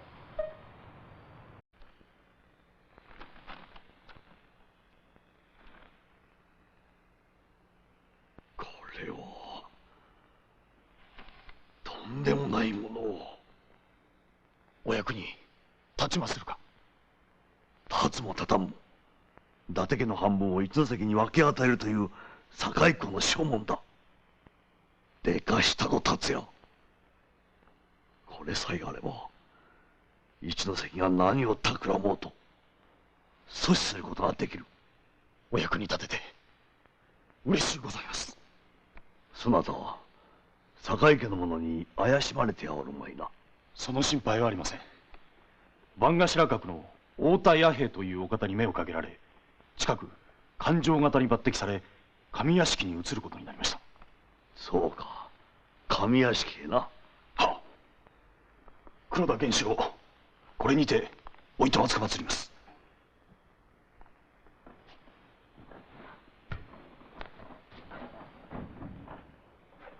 達也、気をつけるのだぞ。はっ。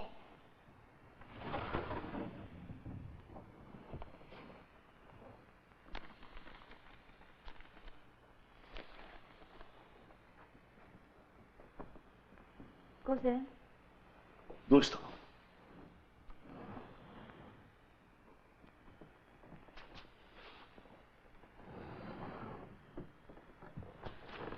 ただいま鳥羽様の使いの者がこれを。鳥羽殿が？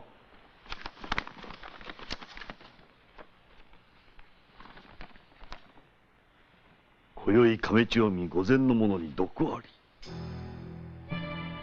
鬼役米山平左衛門吐血、千田平助即死。主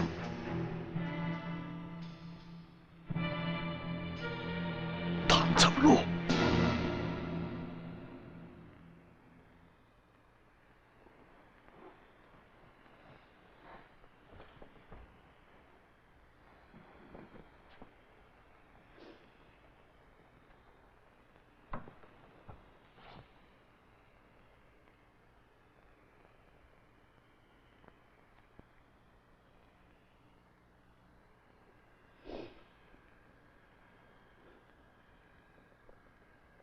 丹三郎は今はの際にこう申しました。死んでも成仏するつもりはない。線香も灯明も無用、僧侶も呼ぶな。お家がご安泰となる日が来たら供養してくれ。それまでは魂となってこの世にとどまり、親方様やお家を守り続ける。たくさんだ。丹三郎、お前は侍の本分を立派に果たした。それ以上はいらざる執念だ。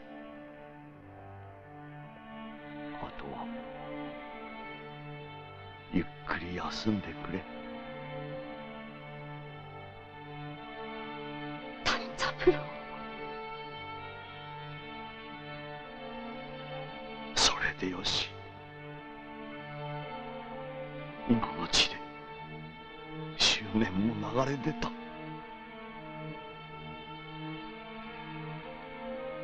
ゆっくりと休め、丹三郎。大義であった。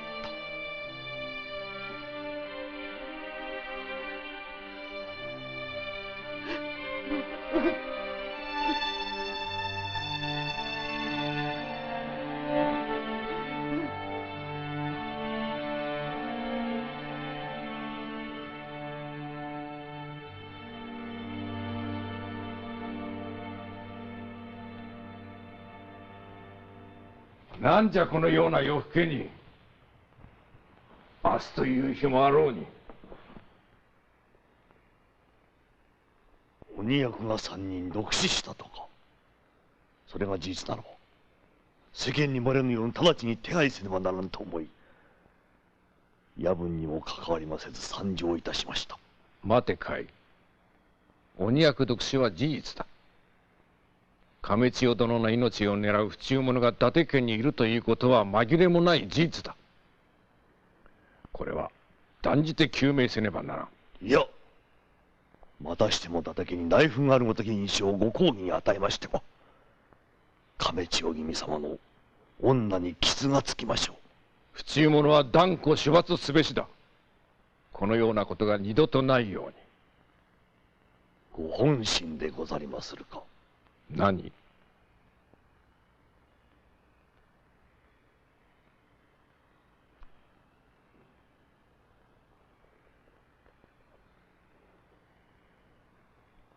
無礼だぞかい。ならばやむを得ませぬ。この事実が明るみに出ますと、ご子息一の神様のお命に関わります。鬼役毒死と我が子一の神と何の関わりがある？家中の若侍の間では早くからある風説が根強く広まり、そのためには決起に流行る者のが命がけで事を起こさんと機会を狙っております。ある風説とは何だ？これはしたり一ノ関様がご存じないとは。申してみよ。伊達家62万石分割の噂でござる。なんじゃと？バカな。もちろん根も葉もない噂でござる。堺公と一ノ関様が密約を交わし、伊達家に紛争を起こした時は62万石を分割、そのうちの30万石を一ノ関様がいただくという。黙れかい。己は根も葉もないことをよう抜け抜けと。噂でござる。拉致もない噂でござる。さりながらそれを事実と信じる者がいるのも事実。現に私は刺客に襲われました。されば堺公の姫君を奥方に迎えられる一の神様にどのような危害が加えられるかもしれません。ここは一つご立腹でもござりましょうが、鬼役毒死の件は一切なかったことに。わかった。不問に付す。かたじけのうございまする。己はどこまで知っているのだ、原田かい。敵か味方か。かい、なかなかの知恵者じゃの。恐れ入りまする。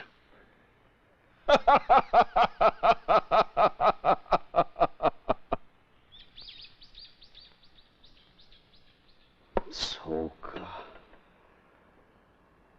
新左衛門殿の目から涙がこぼれたか。今はの際に。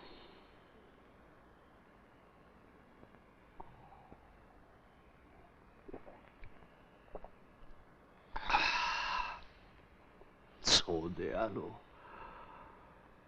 そうであろう。甲斐殿が何をささやいたのか聞き取ることはできませんでした。私には分かってる。分かりますか？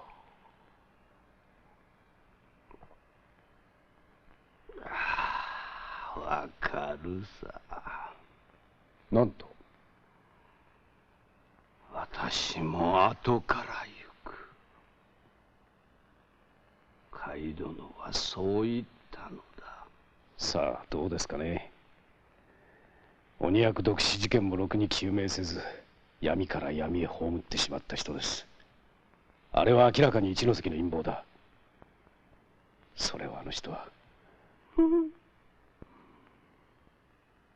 それが甲斐殿の戦いだ。一ノ関のためにすることが戦いですか？そんな戦いがあるものか。自ら一ノ関の腹中に飛び込んで彼の肝を食いつぶそうというのだ。一ノ関の肝を食いつぶす？今に一ノ関は手も足も出なくなる。すさまじい。まことにすさまじい。甲斐殿は決して友を裏切らん。私は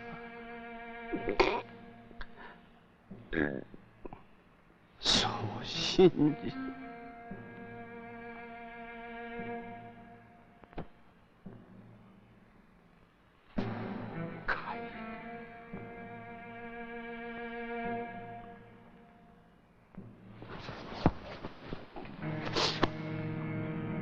そうだろ。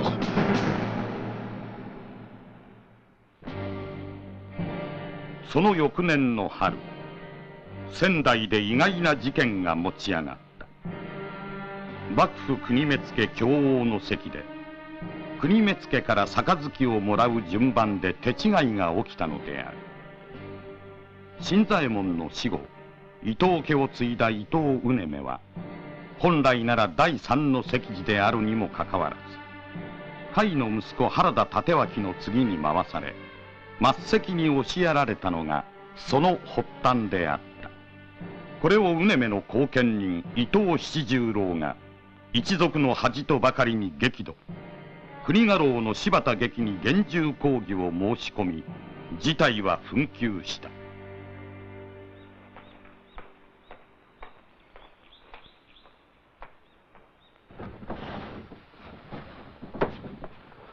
叔父上、里見十左衛門の話は何でした？我らの処分が決まったぞ。やはりそのことでしたか。そなたは失足。俺は式部殿にお預け。近く申し渡しの呼び出しがあるらしい。どうせ詰め腹を切らせる気だから十左衛門は行くなという。私もそう思う。むざむざ殺されに行く手はない。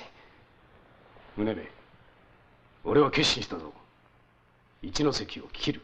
どうやって？一ノ関に近づくのは大変ですよ。そのためにはそなたの力がいる。貸してくれるな。私がやればよいのでしょう。だが会ってくれるかどうか。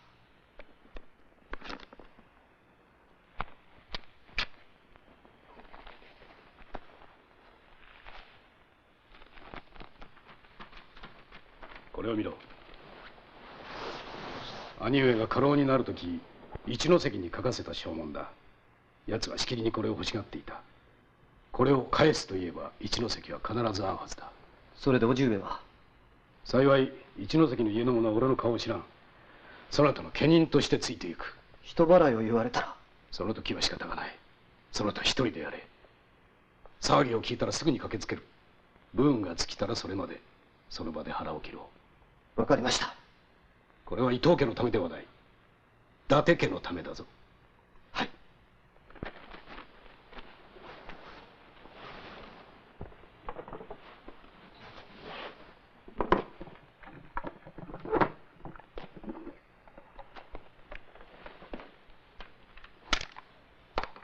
入らんな。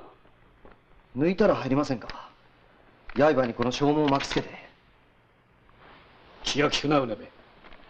いつの間にか俺に指図をするようになった。あの泣き虫小僧がな。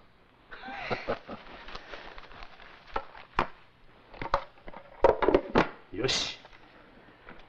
俺が一ノ関だ。やってみろ。はい。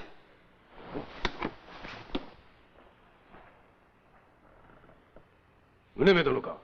待っていたぞ。はい。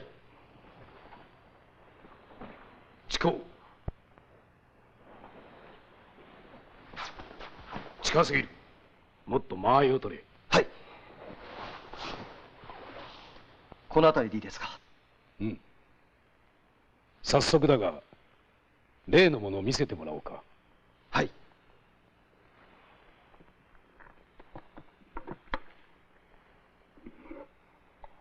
誰ぞ、中のものをこれ。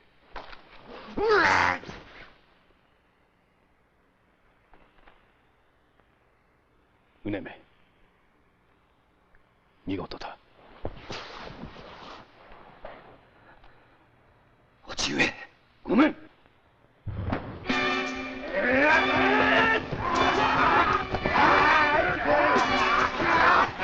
お家のためでござる。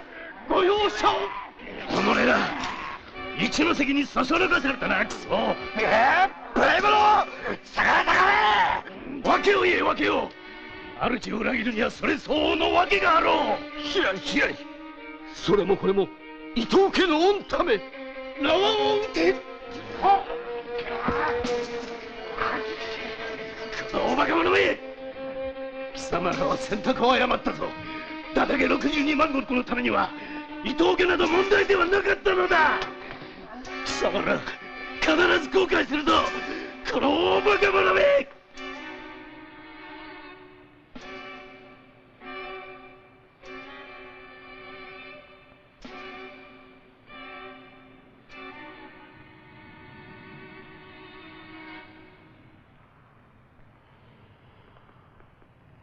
私がお城の席次を間違えたばかりに恐ろしいことになりました。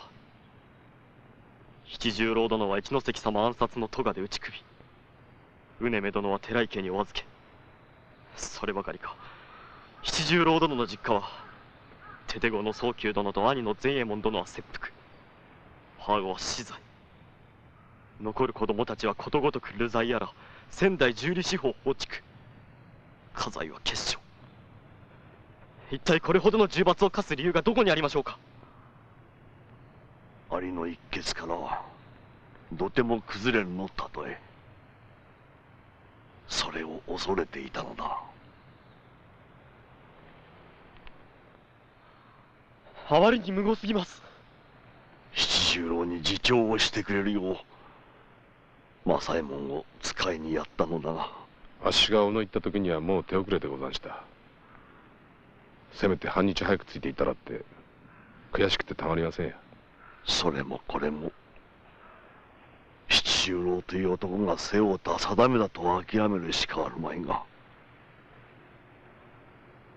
それにしても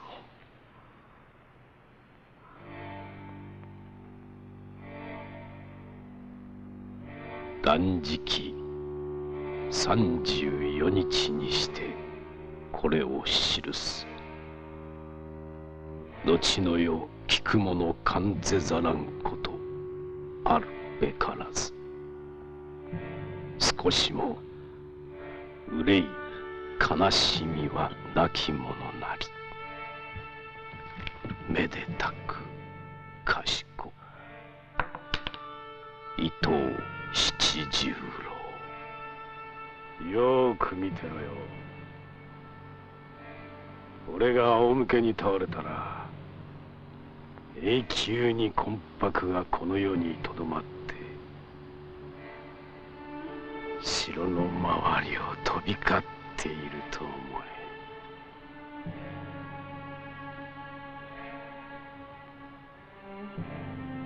よし、はめろ！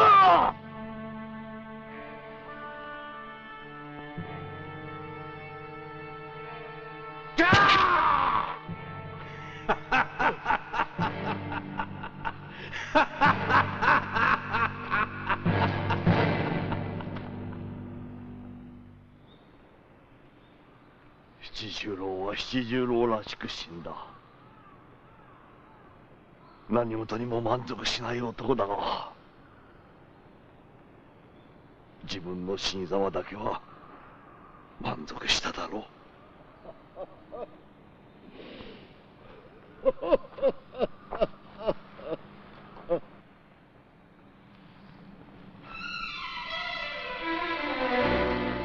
あれは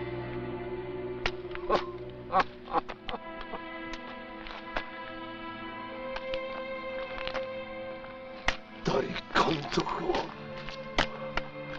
原田海だ。大監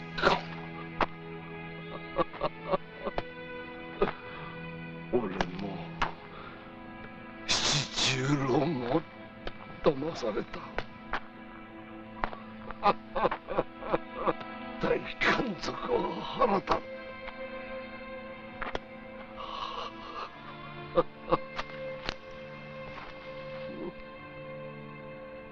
おう、これはかたじけない。どこのどなたかは存ぜぬが、我が友伊藤七十郎の墓にお参りしてくれた御仁、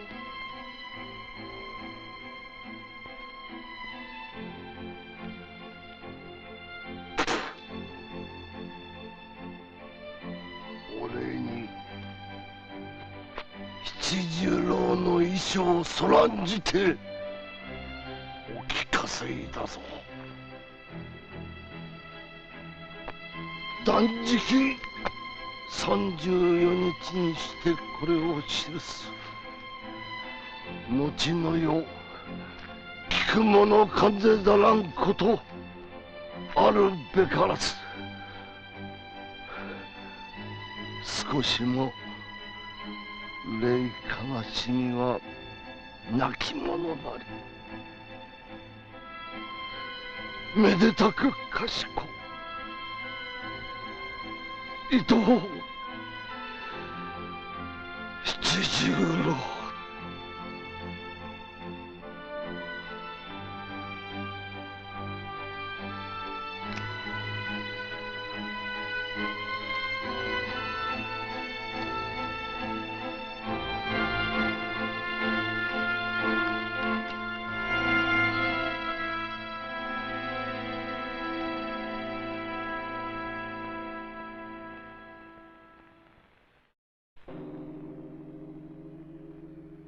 最強役者理士式保有空港保有式即税空港即税。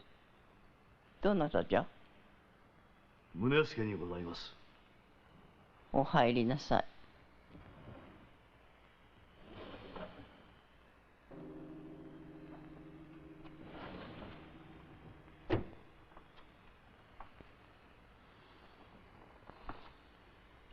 寝つかれぬようじゃの。庭に出てみましたが、空には星一つなく、足元も見えぬほどの漆黒の闇夜でございました。そなたの心もであろう。まさしく宗助の心も明かり一つない闇夜でござりまする。この先どうなるのか、このような時に何をなすべきなのか、それを思うと眠れませぬ。それは困った。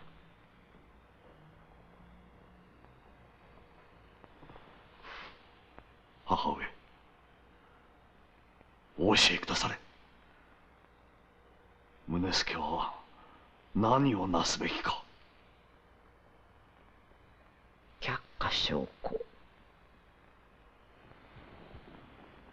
まずは自分の足元を照らせと言いたいところですが、その明かりもないとあれば仕方がない。動かぬことです。何もせずにじっとこのまま。鳥や獣は動きますか？ひたすら夜明けを待ちます。人も同じ生き物。行者は鳥や獣の目で人の世を眺め悟りを開くそうです。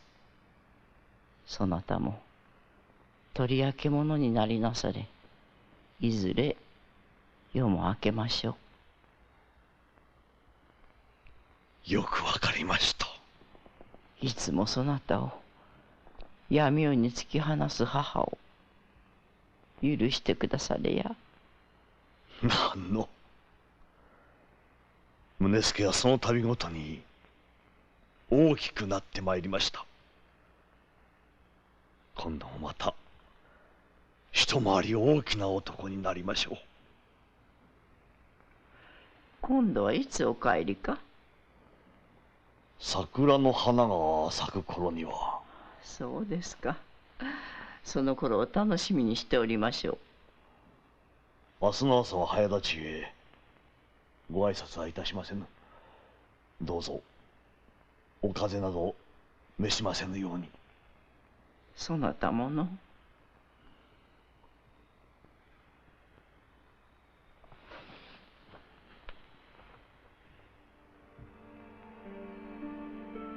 母上。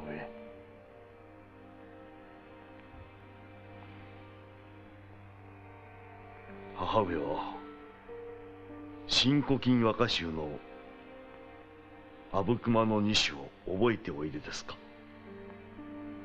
行く末に阿武隈川の中りせはいかにか狭し今日の別れを。君にまた阿武隈川を待つべき。宗助、変化はいらん。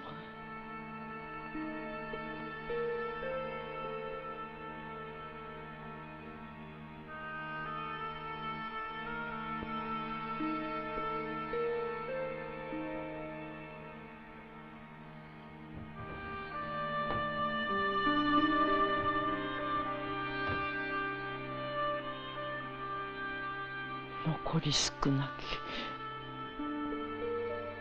あれぞ悲しき。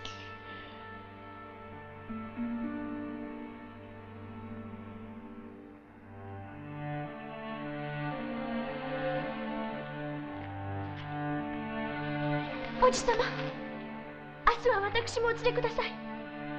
うのもお供いたしとうございます。私はいつもうのと一緒にいる。いや、わからぬことを言うもんじゃない。さあ部屋へ戻りなさい。うのはもう子供ではありませぬ。おそばでおじさまのお世話をいたしとうございます。どうしたのだ。今夜に限って聞き分けのない。おじさまは死にます。死の匂いがいたします。バカ。おじさま、江戸行ってはなりませぬ。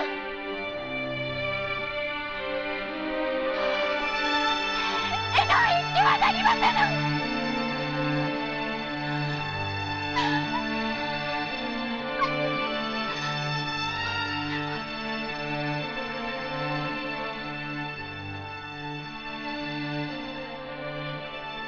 うのさん。お若様。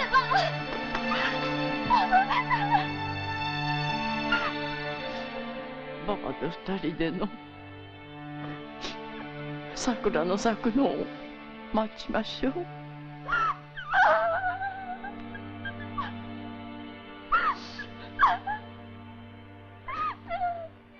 年が明けて寛文11年2月、寺池の伊達式部との境界争いに業を煮やした涌谷の建主伊達昭は幕府に訴えを起こすため家臣300人を従えて威風堂々江戸に向かった。これが直接的には原田会をして逆進に走らせるきっかけとなる。いずれにせよ堺公はまさにこの時を狙っていたのです。今我々が直面している問題は突き詰めた一年や壮烈な行動で解決できるほど単純なことではございません。我々の戦いは耐え抜くことです。耐えて耐えて耐え抜くしか勝利がございません。お主が何と言おうと矢はすでに鶴を離れた。ことここに至っては断固たる手段を取るほかない。明家様、あなたはかって野ニアス王と3人で交わした極秘同盟をお忘れですか？それはわしの方が聞きたい。私はあの同盟に違反したことは一度もない。今日まで徹底的に家中の揉め事は握りつぶしてきた。それもこれも敵に付け入る隙を与えぬために。ならばお主こそ決心してくれ。お主の守り一辺倒の戦いにも限度がある。ここで一気に攻勢に転じ堺と一関の野望を打ち砕く。いかにして？お主が手に入れた2人の密約書、あれを有効に使えば突破口となろう。そのためにはお主の力がいる。あなたはそれが目的で？寺池との境界争いなどは口実。真意は堺と一関の密約を暴くことだ。明家様、その証文を誰の手に渡そうと行き着く先は堺公当人でございまするぞ。分かっている。いかに堺の権勢が絶大でも幕府にも人はあろう。甘い。もうござる。堺公の手で握りつぶされることは必要。そのところをよくよくお考えくだされ。これはもう運を天に任すほかはない。涌谷を出るとき菩提寺に戒名を残してきた。涌谷様、決心してくれ。今もあの極秘同盟が健在ならわしと一緒に命を懸けてくれ。頼む。原田海、単刀直入に申せ。要は何だ？恐れながらお人払いを。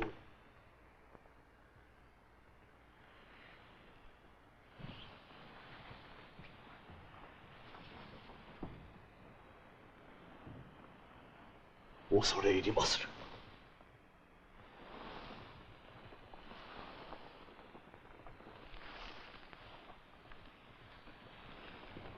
久世様にこれをご覧いただきたく。構わぬ。これへもて。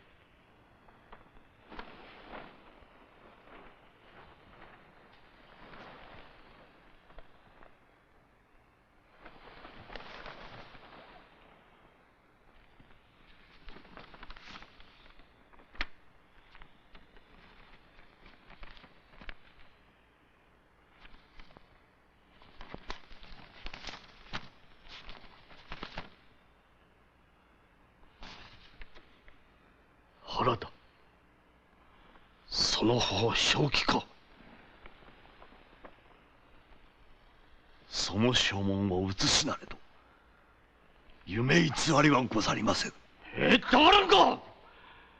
こともあろうに幕閣を誹謗するがごときまがい物の証文をぶち込みおって。何とぞ何との手前の話をお聞きくだされ。殿！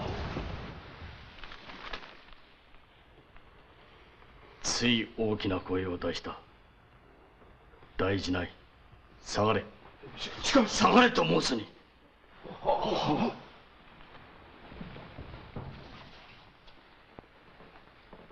原田、面を上げて存念を申せ。遠慮はいらぬ。言葉を飾る必要もなし。言いたいことを存分に言え。こと声に及んで多くは申しません。この度の小立昭殿の訴え、老中評定の採決遺憾では達一門一家8000名が路頭に迷うことになりまする。十数年に及んで揉め事が続いていることも事実でござりまする。しかしながらそれもこれも国人の疑心暗鬼がもたらしたもの。公儀に対して逆心を抱く者でも謀反を企てる者でもござらぬ。しかるに何故伊達62万石を目の敵になされまするや。何とぞ何とぞご公儀の祭りごとに血を通わせていただきたい。何とぞ何とぞ。久世様。27日に板倉邸で評定がある。その時にこの密約書の実物を持ってくれるか。その方がよろしければ。評定の席で会おう。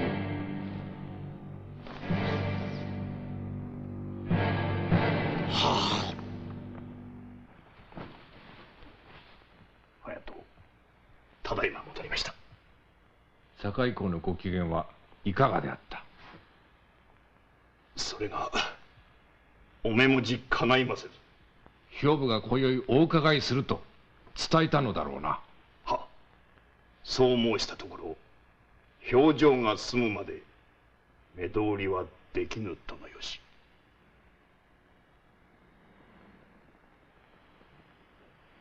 この一月ばかりの間に急に慎重になったものだな。よもや心変わりはあるまいが、あの30万石分与の証文がある限り、たとえ堺公とてめったなことには。堺のような妻子は己の理解を超える敵に出会うと得てして脆いものよ。堺公の理解を超える敵とは？例えば原田海だ。その方らにはヒルアンドンのように見えるだろうが、あの男にはひた隠しに隠している凶暴さがある。鬼役毒死事件のもみ消しに来た時、奴の目は獣のようにギラついていた。大膳、会に使いを出せ。余が頼りにしているとの。はっ。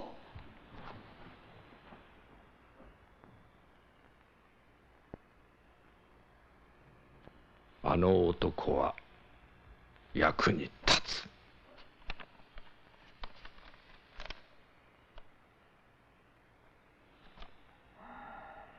一ノ関様は何と？明日の弁護を頼むと。誰も御前の考えなんか分かっちゃいねえんだ。揉め事を表に出さねえようにって今までどれほどの苦労をしてきなすったか。こうなったら御前、命捨ててまで伊達家を守ろうなんて考え、そんなバカな考えもう捨てなさいやし。どのうち伊達家はもうおしめえだ。死んだら犬死にですぜ。犬死にか。母女は鳥や獣になって悟りを開けというが、犬死にもまた良いではないか。バカ言っちゃいけませんよ。おくみさんやあんな可愛いおかよぼを残して何がいいもんですかい。あっしは承服できませんからね。分かった正右衛門。もういいから飲め。新助、ついでやれ。さあ、恐れ入りやすと。刈谷の旦那、おめえさんからも何か言ってやっておくんなせえよ。伊達62万石がそんなに大事なもんなんでしょうかね。こう言っちゃ御前に叱られそうですが、顔色を変えてうろたえているのはお侍だけで、お国の百姓町人には何の関わりもございません。手厳しいな、新助。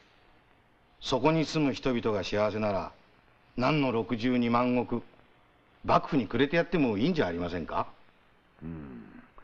それはそうに違いないが、公儀のやり方は姑息に過ぎる。私が腹を立っているのはそこのところだ。天下の正気を預かる者が人間の生殺落の剣まで握り、生かすも殺すも勝手次第。こんな無法が許されてよいものか。私が心に願っていることは、天下の正気に血を通わせてほしいということだ。もし私が死ぬとしたら、そのためかな。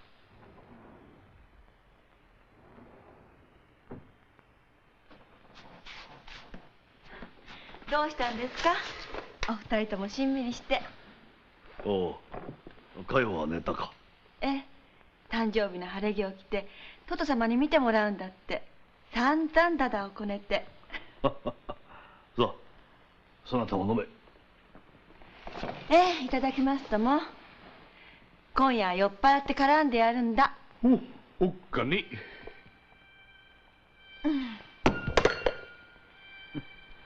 原田海宗助船岡の殿御前旦那当変木。さあ、そろそろおくみ、いい加減で返してくれ。うん。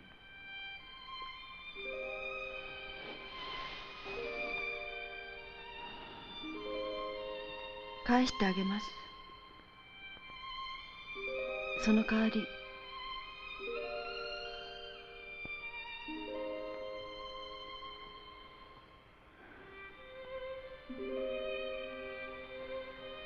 これを持ってって。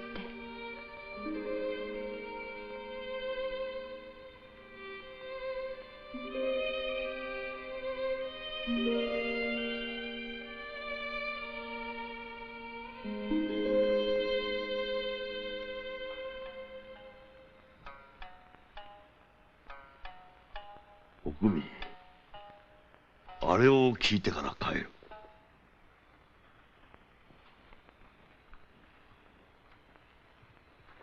お呼びいただきましてありがとうございます。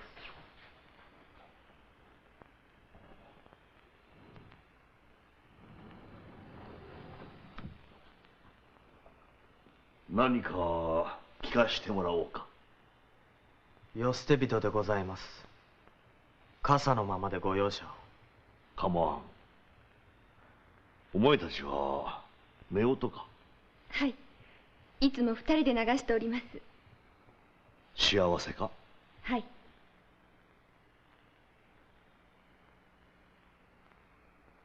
亭主はどうだ。はい。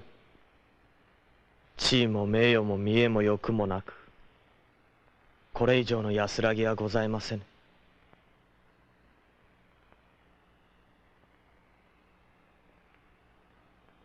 聞かせてくれ。では私が工夫いたしました宮本節を。去るほどに桃代通う少々の傘に降る雪積もる雪恋の重さに傾きて涙の人間らしい生き方か。羨ましい。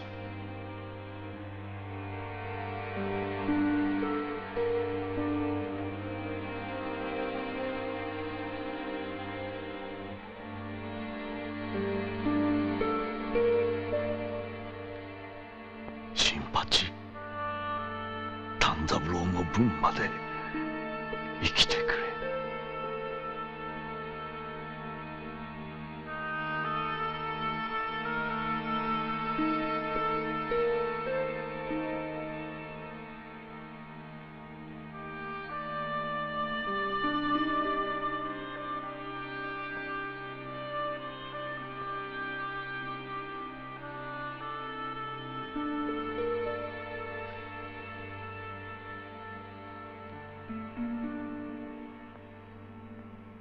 はよ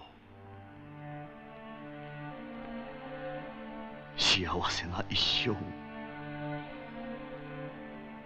送るんだぞ。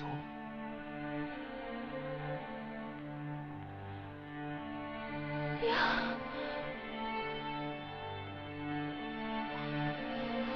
帰ってきて、きっと帰ってきてください。帰ってきて。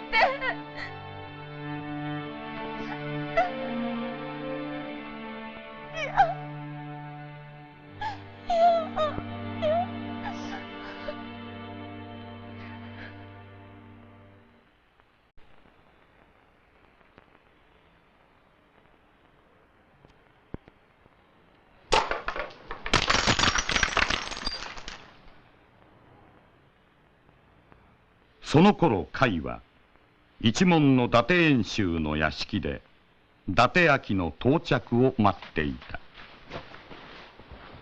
申し上げます。ただいま板倉家より申し入れがあり、評定の場を酒井歌の神様お屋敷に移すとのよしにございます。酒井公の屋敷で評定を執り行うのだな。はっ。従いまして伊達家の方々にはそちらへお越しいただきたいと。歌の神め、やっと動き出したか。だが何を企もうと一歩も引かんぞ。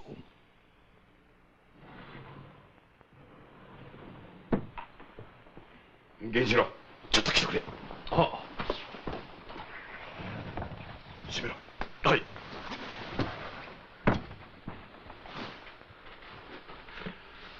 面白いことになった。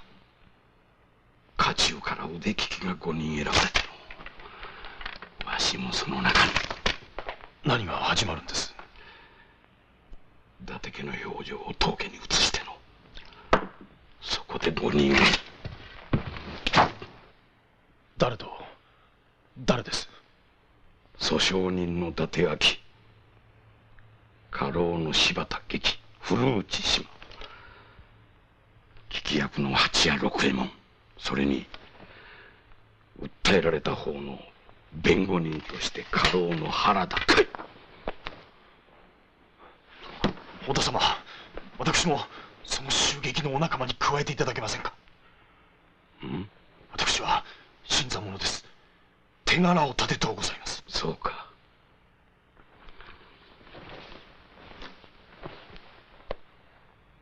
加えてやりたいが、わしの一存ではの。なんとかお願いを。よし、わかった。頼んでみる。ここで待ってろ。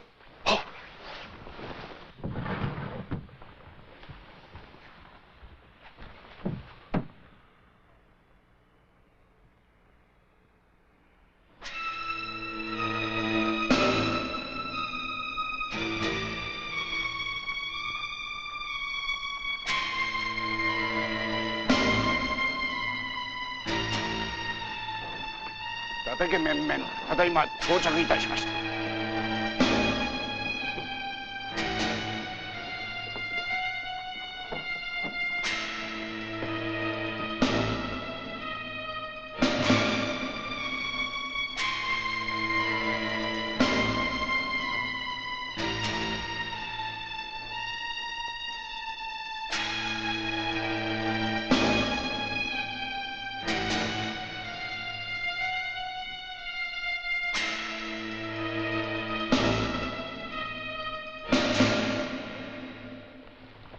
敵は兵部ではない。まことの敵は酒井歌の神じゃ。今だから言うが、10年前から甲斐殿と死んだ茂庭周防と3人で極秘同盟を結び、一関の野望に対処してきた。生きて帰ることができたなら、その司祭を語ろう。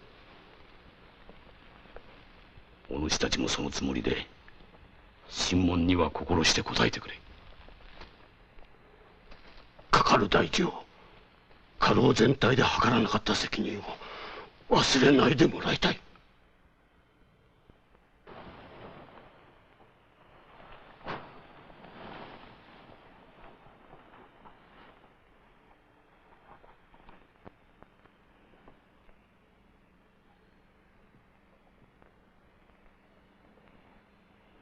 伊達秋をこれ。は伊達秋殿入りませい。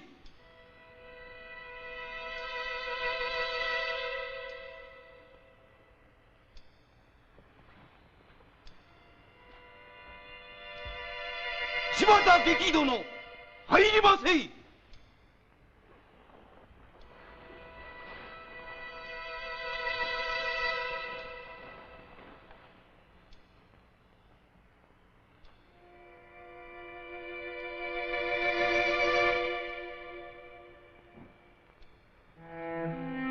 古内柴殿入りませい。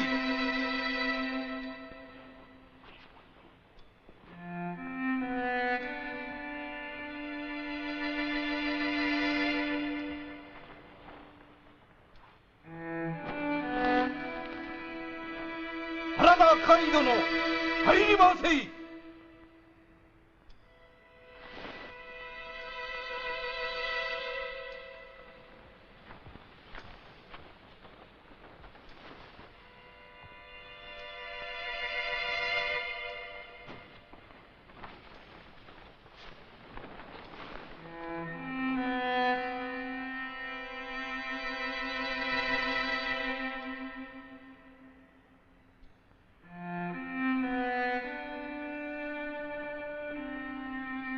原田海宗助にござりまする。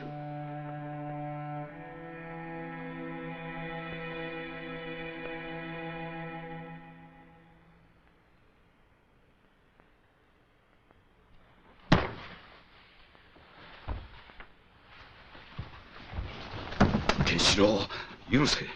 どうしても5人だというのだ。お父様、堪忍せ。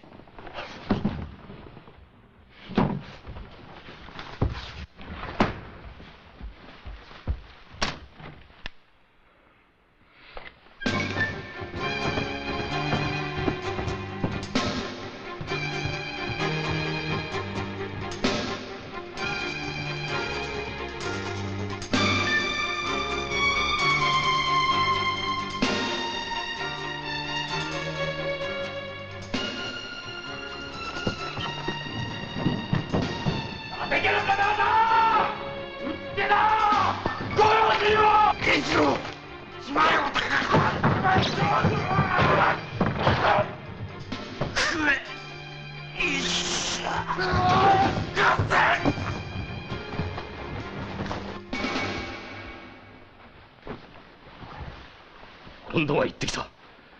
堺公に見せるものがあると。早速効き目が現れたようだ。我らを反逆者に仕立て一気に伊達家を潰す魂胆。だがそうはさせん。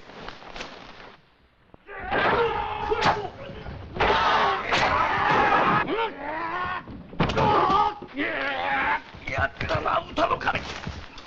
お客様、お分かりか。これは私がやったことだ。堺家の者たちではない。逆賊原田海乱心理子だ。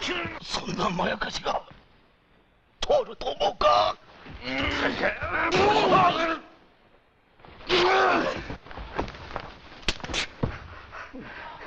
喧嘩でも成敗。歌の神が倒せば伊達家も潰される。分かった。62万石の人柱にお命を頂戴つかませる。何者殿、静まれ。引け引け引け。早くさせ。早く。ごめん。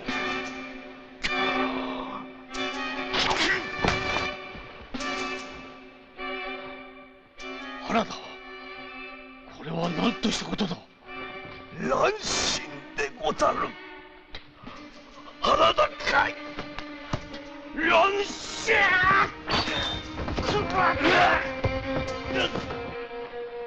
堺家の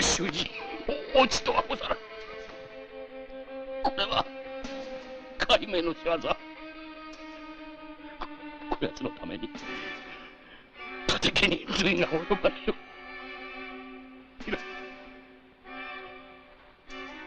ひらに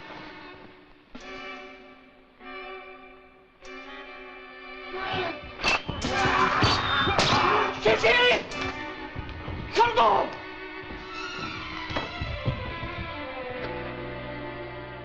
原田様、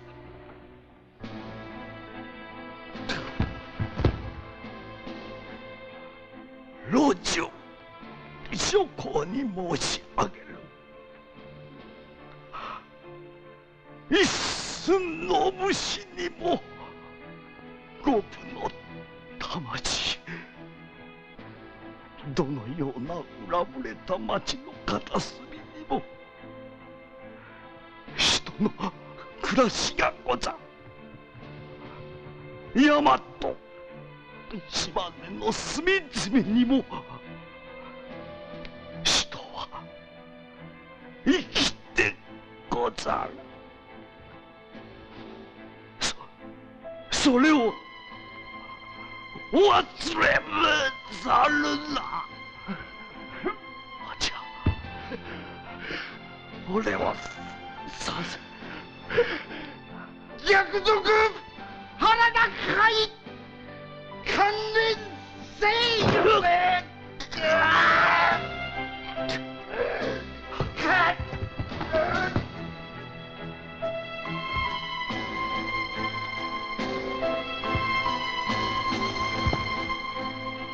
原田、原田、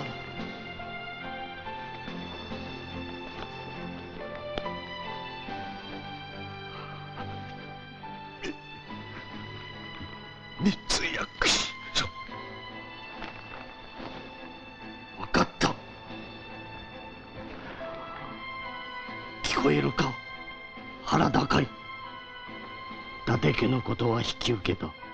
仙台62万石は安泰ぞ。来い。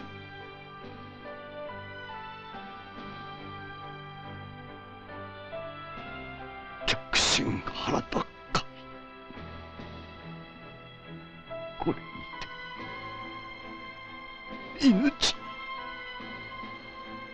つかまつ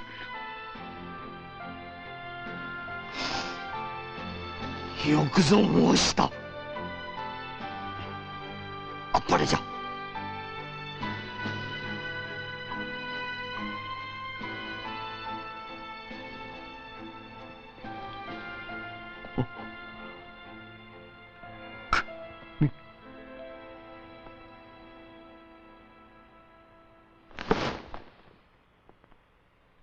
今帰ったぞ。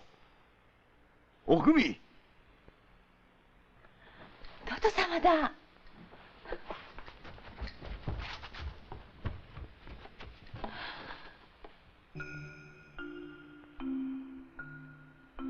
光線。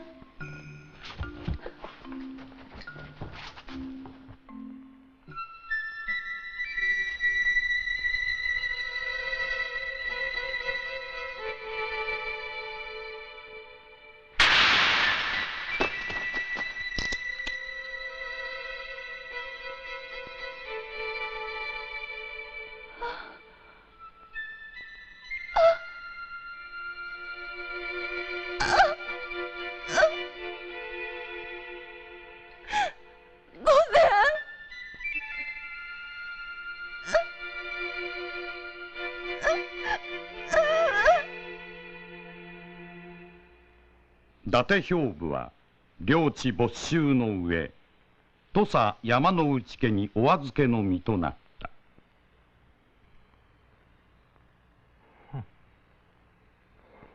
お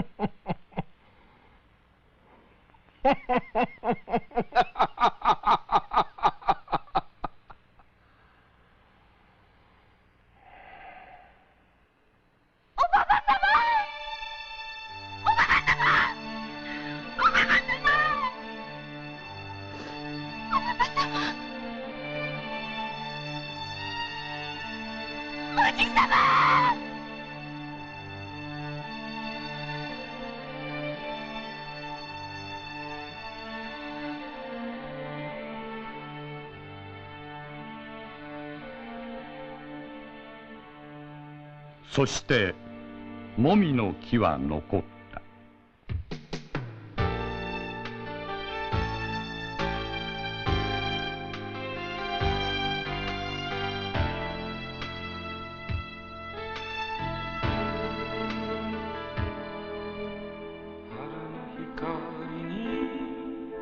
眠りたい花の香りに染まりたいひとときのまどろみを許されるなら